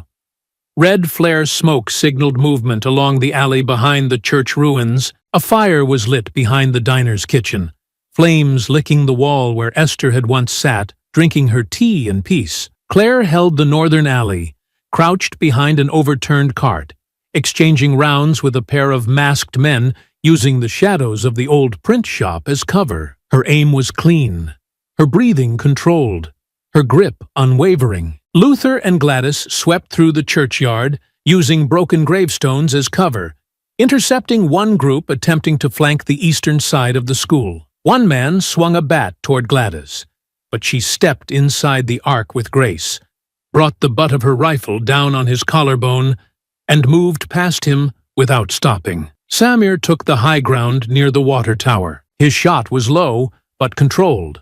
One slug to the shoulder, enough to drop the man crawling toward the generator shed. He didn't smile. He didn't celebrate. He reloaded. And Buck saw the flash before he heard it. A muzzle flare from the side of the tree line near Esther's makeshift command post, aimed low but true. The bullet struck him square beneath the ribs, sliding past the vest's edge, tearing something deep. He grunted once, stumbled, then moved forward anyway, forcing himself between Esther and the shooter's second aim. He didn't fall right away. He stood long enough to lift his arm, fire a single shot back, and stagger against the post as the shooter fled into the dark. Esther caught him as he sank to one knee, her hands catching beneath his arms, lowering him carefully to the ground as the distant sound of battle continued to burn behind them. He looked up at her, blood already staining through his coat. his breath shallow. "Don't you dare cry!" he rasped. She didn't. He swallowed, his fingers curling around her wrist, not to hold, but to anchor himself. "You hold the line." His eyes didn't close as he said it. They just stopped looking. Buck's body was still warm when Esther stood. She did not scream. She did not collapse. Her hands didn't tremble. Instead, she knelt beside him with the care of someone closing a chapter, not in haste, but with reverence. Her fingers moved with quiet purpose as she folded his coat beneath his head, straightened his collar, and placed his hand gently across his chest, one palm resting over the place where the bullet had entered, where the blood had already begun to cool beneath the fabric. Her own hand lingered there for a moment longer, not to stop the bleeding. It was far too late for that, but to absorb the final echo of warmth from the man who had stood beside her through war, through silence, through fire. Then she reached for his radio, fingers steady, and brought it to her lips. Her voice, when it came through the comms, did not break. It did not falter. It cut through the static with the clarity of a blade, tempered by mourning but forged in iron. "Buck's down. Position 3 is compromised. Reroute south. Lock Phase 4. We finish it." She didn't wait for confirmation. She rose, tucked the radio into her coat, and turned toward the smoke rising at the edge of Main Street, her face unreadable, her steps certain. Across town, her voice was heard in every ear that needed to hear it. Claire, crouched behind the rusted frame of the school's loading dock, adjusted her stance instantly. She pulled back from the eastern corner, signaled to the two young men flanking her, boys barely old enough to vote, now holding the line with their teeth clenched and their hearts burning, and moved them toward the rear alley. She didn't speak. She just tapped once on the barrel of her rifle, then pointed left. They followed without question. In the narrow lanes behind the laundromat, Luther caught the transmission mid-step. He didn't pause to process it. He didn't curse, didn't gasp. He simply raised one fist into the air, tight, still, deliberate. And Gladys, positioned half a block behind him, caught the signal. She tightened the sling around her arm, adjusted the strap of her rifle across her shoulder, and moved to flank without a word. Between them, they cleared the street like they had done in another country, another lifetime. Only now, the war had come home. Up in the water tower scaffolding, where wind scraped along rusted iron and visibility stretched in every direction, Samir heard Esther's voice break through the static, like a voice from memory. His chest rose slower than before, each breath still tight from the damage he'd taken days ago. But he didn't hesitate. He adjusted his scope, shifted his weight, and repositioned his rifle toward the intersection just north of the diner. His sightline cleared as a gang vehicle sped into view. Too fast, too loud, too late. He didn't fire yet. Not until the wheels crossed the mark he and Luther had set with stones and twine. Then he exhaled, gently squeezed the trigger, and clipped the tire clean through. The truck spun sideways and stalled, blocking the street. Samir ducked, reloaded, and smiled without mirth. Esther's voice had done more than issue an order.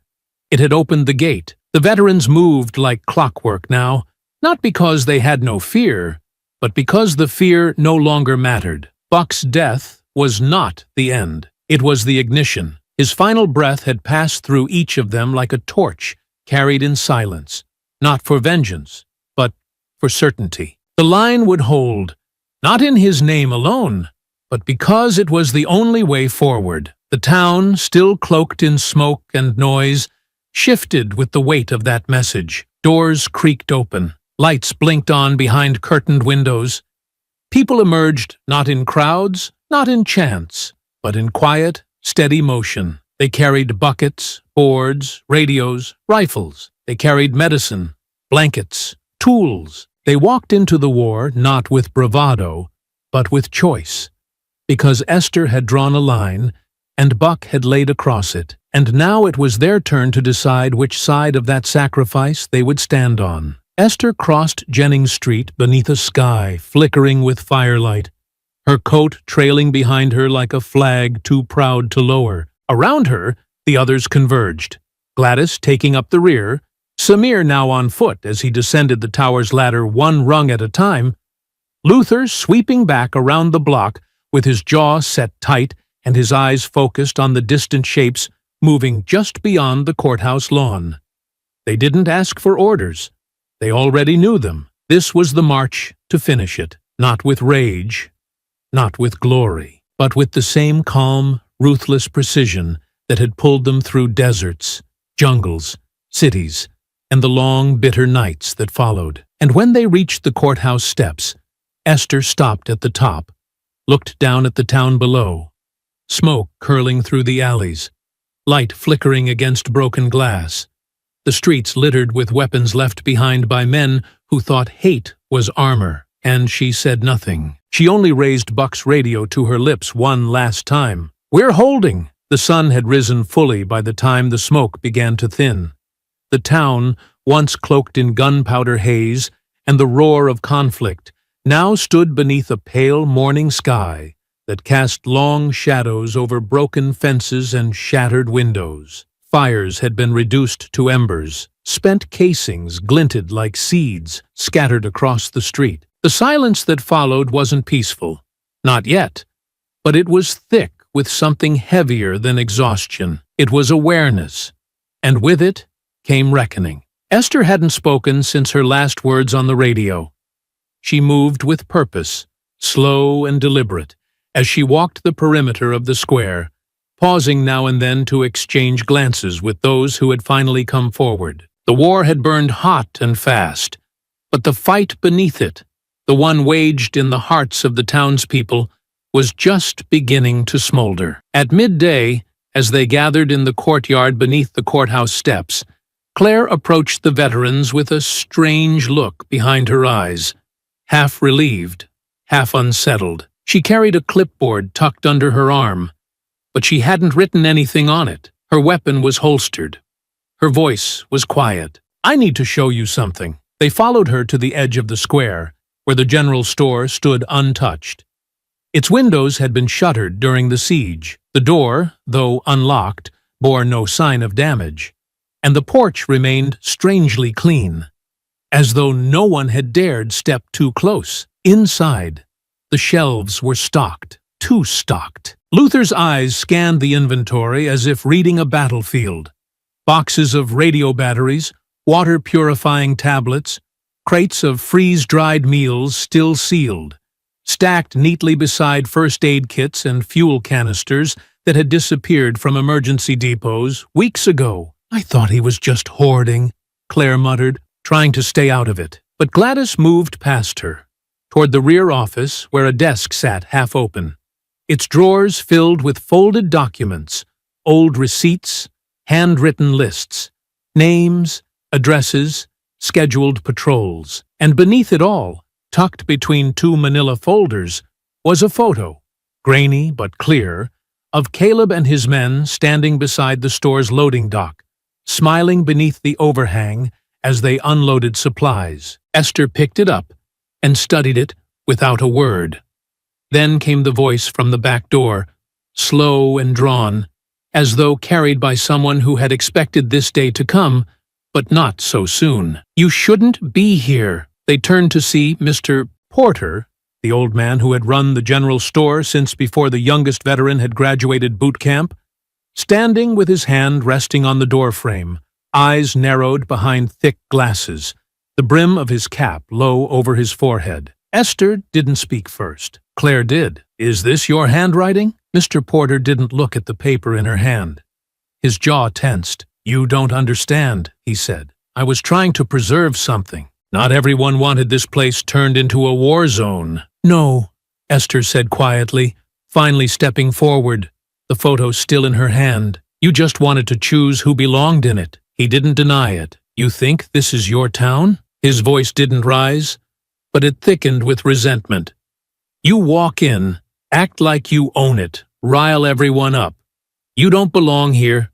You never did. You're an invader." The word landed like a slap, and the quiet in the room grew heavy. Claire stepped between them, slowly, her hand brushing her holster, not out of fear, but as a reminder of the authority she still carried. "That's enough." She turned, unfastened the cuffs from her belt, and looked him in the eye. "You aided known domestic terrorists.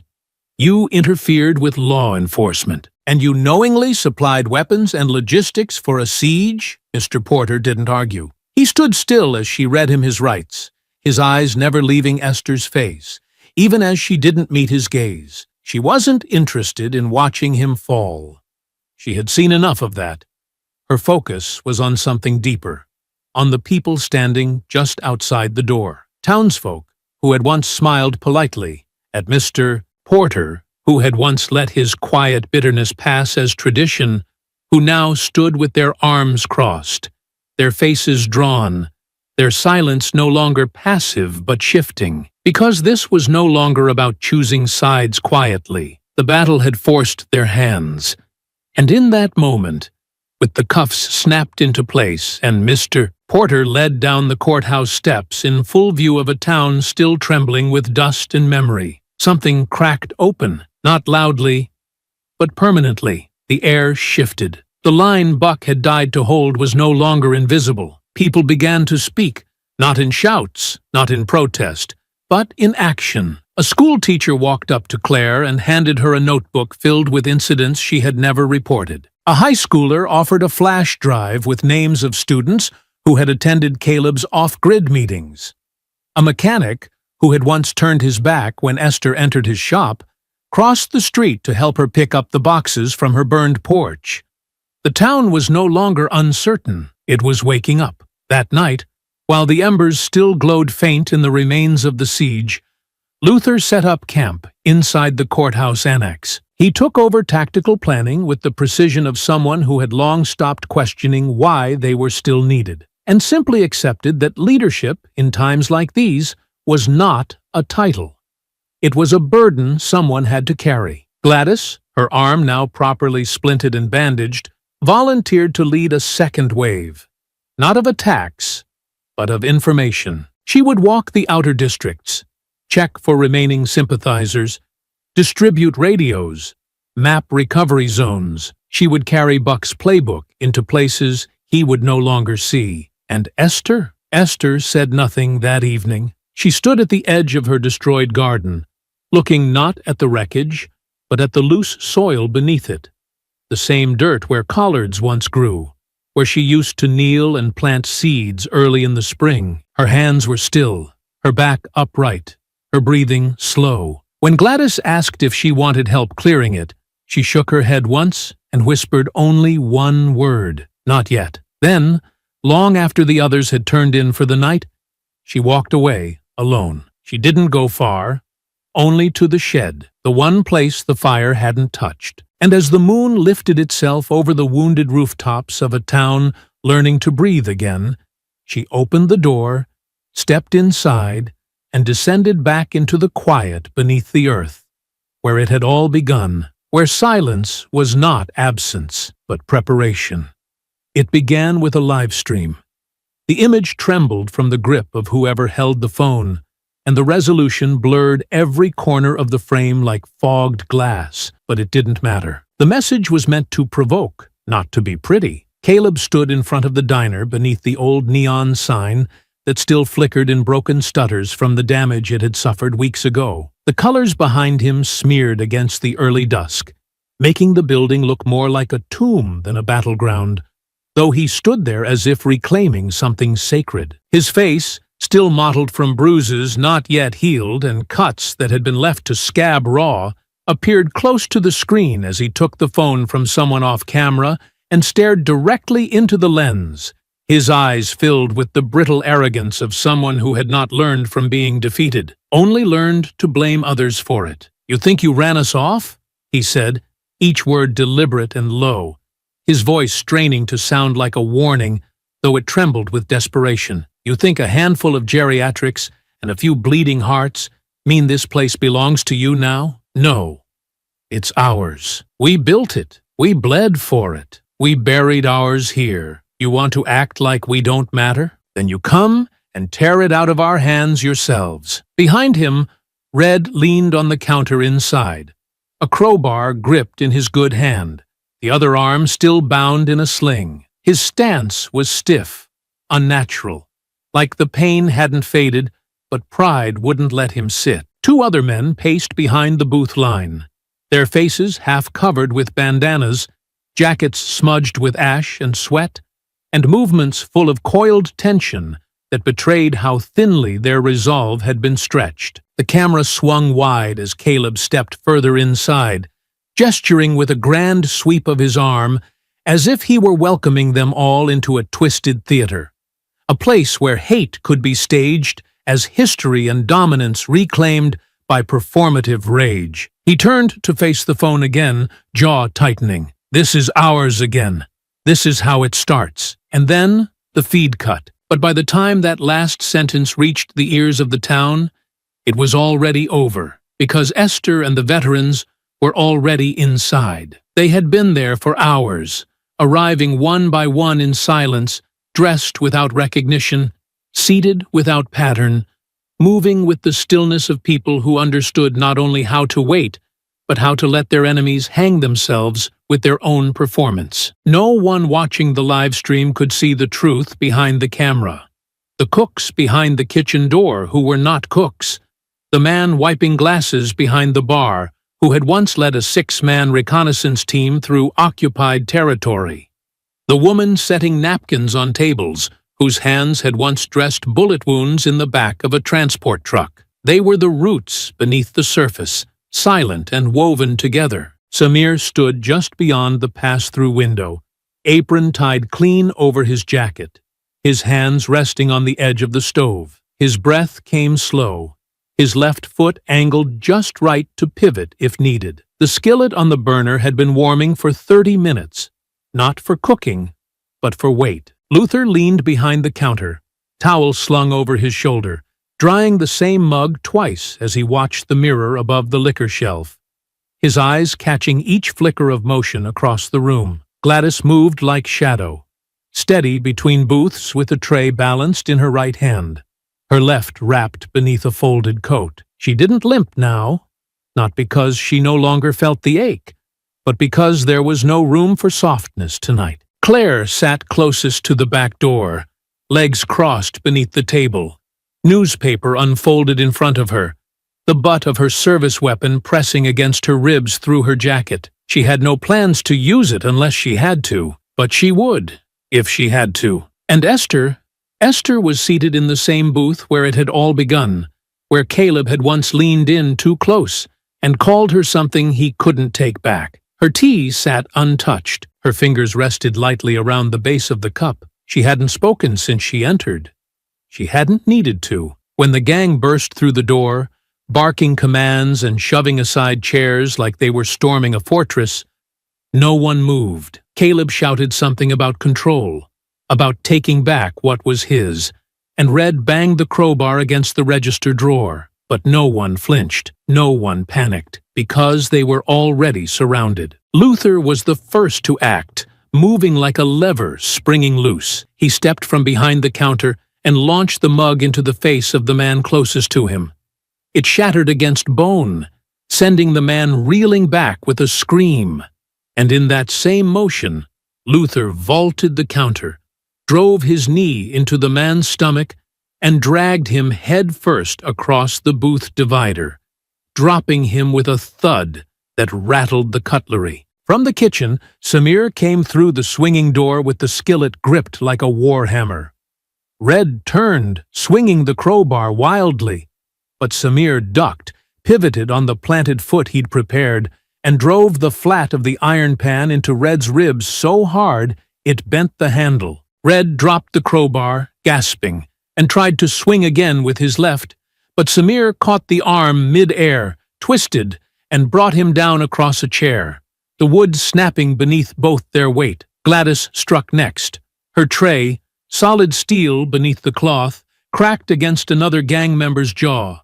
The blow, clean and fast. She stepped in, slammed her shoulder into his chest, and drove him back into the jukebox hard enough that the speakers sputtered to life with broken static. As he staggered, she swept his legs from beneath him and when he hit the floor, she planted her boot square on his chest. Claire rose in tandem, flipping the table aside and leveling her weapon, not to fire, but to command. One of the men raised his hands, too late, and she kicked his legs from under him before straddling his back and yanking his wrists behind his spine.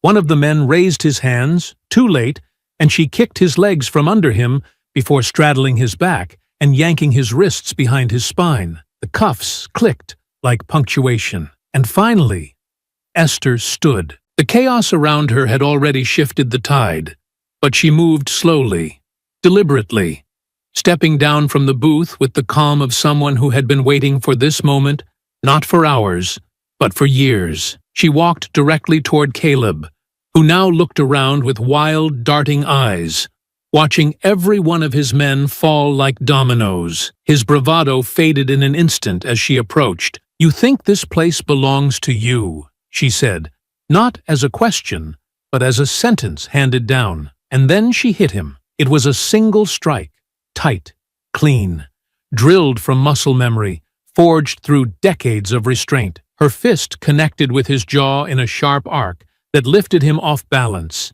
his legs stumbling beneath him as he careened backward into the same booth he had once claimed as his own. He didn't get up. Red groaned where he lay on the tile, pinned beneath Samir's weight. The others were cuffed or unconscious, their limbs twisted, their faces bloodied not from revenge, but from refusal. The live stream was over, but the town had already seen what mattered. And as Esther turned back toward her booth, lifted her tea, and looked out across the quieted diner, she understood that this wasn't about reclaiming one space. It was about never giving it up again. The arrests came swiftly, not in rage, not in retaliation, but in order. Claire moved through the diner with the calm authority of someone who no longer questioned whether she belonged in that badge. The remaining gang members were disarmed, cuffed, and read their rights beneath the same broken neon sign where they once thought fear would rule. Their weapons were logged, their bodies processed, their names added to lists that no longer disappeared into drawers. The moment was not triumphant. It was necessary. And beyond that moment, justice began to breathe again. With the last of the gang's visible presence dismantled, their hideouts collapsed under the weight of exposure. One was a cabin north of the rail line, barely furnished but filled with fuel drums, printed maps, and flagged targets. Another was tucked behind the old grain elevator, masked by rusted farm equipment and scrap metal. Inside, they found communications equipment, field notes, and messages that linked the group to extremist forums and known hate cells across the state. The evidence was overwhelming, but it was not what forced the next step. That came from the people. The town, once gripped by silence and politeness, now moved with its eyes open.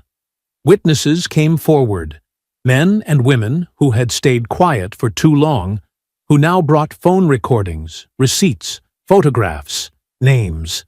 They filled out sworn statements not because they had been asked, but because they were done carrying guilt that never belonged to them. And when federal agents arrived, quiet, focused, dressed in dark jackets with small gold letters on their backs, they found not just a file, but a community ready to speak, ready to heal. Claire stood beside them, translating the language of the town to the pages of official record. Her voice was steady, her testimony clear, and when the governor's office called to confirm her new title, she didn't smile or cry. She nodded once, then hung up the phone and walked back to work. The safe house beneath Esther's shed was no longer hidden. Its concrete steps, once dust-covered and lined with silence, were now swept clean. The walls had been painted, soft gray, not to forget what they were, but to make room for what they could become. The shelves that once held rusted weapons and faded maps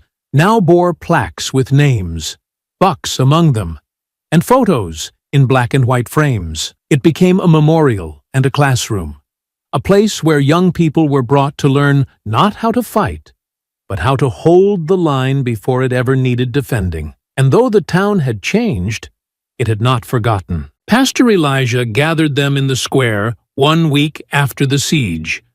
beneath the elm trees near the courthouse, where the air was still sharp with spring. They came with candles, with folded chairs, with children too young to understand what had been lost, but old enough to remember the faces of those who stood for them. There were no grand speeches, only quiet prayers. Names read aloud. Buck's voice played from an old cassette, recorded during a community meeting years ago. Laughter followed the static, and then stillness. Esther stood near the back, her shawl wrapped tight, her eyes hidden behind dark glasses. When the candles were lit and the hymn began, she did not sing. She closed her eyes and let the warmth of the flames flicker against her face. That night, the square did not shine with vengeance or glory. It glowed with presence, with memory. 2 days later, she received a letter. The envelope was plain, postmarked from a rehabilitation center in Alabama. The handwriting was blocky, uncertain. Inside was a folded sheet, short, handwritten, raw. Aunt Esther, I don't know what they taught me to hate. I only know you looked at me like I mattered, even after I'd tried to unmake you. I don't expect to be forgiven, but I wanted you to know I remember your voice, and I think I'm ready to start listening. Marcus. She held the letter in both hands and read it 3 times before placing it in the drawer beside her bed. She said nothing of it to the others, but she watered the azaleas later that afternoon, and she whispered his name as she did. And then came the quiet. No longer the quiet of fear or waiting, but the kind that follows long after the work has been done, when there is nothing left to defend but the soil beneath your feet. Fields that had once been marched through by armed men now rustled only with wind. Roads that once carried trucks filled with anger now bore mail carriers, bicycles, and laughter. The town had not been saved by the veterans. It had been reminded, by their courage, their patience, their refusal to give up, that it had always been worth saving. One morning, long after the investigations were done and the press had moved on, Esther walked to the edge of the field behind her house. The garden had begun to take root again. Rows marked with care, seeds pressed deep into the same ground that had once been trampled. Her coat lifted in the wind, the hem brushing against her boots. She stood still, eyes on the horizon, not looking for anything in particular, but letting herself feel the weight she had carried, and the fact that, for the first time in a long time, she was ready to set it down. The wind swept through the tall grass, brushing past her cheeks like a breath, and in that moment, she let herself grieve, she let herself breathe. And then she turned back toward the shed, toward the garden, toward the house they had not been able to burn to the ground, because her roots were deeper than they knew, and she was not done plantin'. Months passed, the kind of months that didn't shout their arrival, but settled in gently, like dew over rooftops, like new growth pushing through scorched soil. The town was different now, not unscarred, but changed. Not simply safer, but aware. People still carried what they'd seen, what they'd chosen, but the difference now was that they carried it together. On the side of the diner, where the sun hit hardest just before noon, a mural had taken shape. It began with a simple brush stroke. A tree, tall and wide, its roots reaching toward the foundation, its branches stretching above the awning. Then came the figures. Esther, in the center, her hands clasped in front of her, her eyes set not forward but slightly to the side, where the rest stood beside her. Buck, tall and unsmiling, one hand resting on his cane. Gladys, with a half-smile and her arm across Esther's shoulder. Luther, standing just behind, his posture straight as ever. Samir, leaning on a crutch, painted mid-laugh. The background bled into soft greens and oranges, the kind of colors that held memory without demanding sorrow. Children stood at its base during field trips, pointing out the faces they recognized. Teachers spoke softly as they led them past, not with lessons about war or conflict, but about standing up, about holding ground, about what it meant to stay when staying wasn't easy. The safe house beneath Esther's shed had been transformed. Gone were the old tarps and dust-caked tools. In their place were photographs, audio stations with recordings of oral histories, glass displays with artifacts from the town's darkest nights and brightest mornings. A bronze plaque hung at the entrance for those who remembered what was worth protecting. Veterans from nearby counties came during summer weekends to speak. Men and women who had fought in places far from home but recognized the kind of fight Esther and her people had faced. They sat in folding chairs, passing around coffee and memory, sharing stories that once lived in silence. Children listened. Teenagers asked questions. The past had become something living, not just something endured. Behind Buck's old house, where wild grass had once reclaimed the land, the garden was blooming again. Esther knelt most mornings with her sleeves rolled up and her hands in the dirt, gently guiding sprouts of collards, tomatoes, and sunflowers toward the sky. Gladys worked beside her, humming under her breath, her movements slow but certain. They planted in rows, just like before. They watered by hand. They didn't speak often while working, but they didn't need to. Every seed they placed was a conversation in its own right.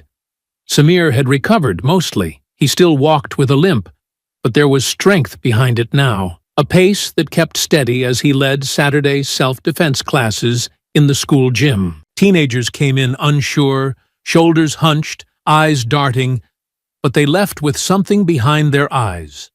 Awareness, confidence, purpose. Samir didn't bark orders.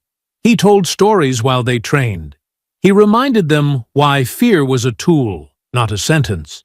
And when they laughed, he laughed with them, limping from mat to mat, with the grace of a man who had nothing left to prove. Claire wore the sheriff's badge with quiet dignity. She didn't puff her chest or raise her voice unless it was needed. She walked the streets, stopped by the market, helped push stalled cars out of ditches, cited those who needed citing, and protected those who had stopped expecting protection. The law in town no longer arrived late. It no longer looked away, and it no longer picked sides. And one morning, just as the spring light slanted gold through the town square, Esther walked through the diner's front door once more. She moved with the same calm as before, her coat gathered around her shoulders, her scarf tucked against the breeze. The bell above the door chimed, soft and familiar, and no one froze, no one whispered, no one stared. The waitress, barely 20,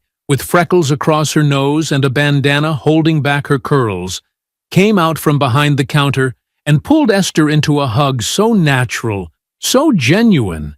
It softened something that had been tight in her chest since the day this all began. At the counter, a boy no older than 10, with dirt on his shoes and a gap between his front teeth, tipped his cap without being told. He didn't know the whole story. He didn't need to. He knew enough. Esther nodded once and walked to the window booth. The same seat, the same view. The glass was clean now. The street outside quiet. Her reflection stared back at her, not younger, not lighter, but free in a way she had not expected. She folded her hands around the cup set before her and looked out over the town, not because it had changed for her, but because she had helped it remember how. I hope you enjoyed that story. Please share it with your friends and subscribe so that you do not miss out on the next one. In the meantime, I have hand-picked 2 stories for you that I think you will enjoy. Have a great day.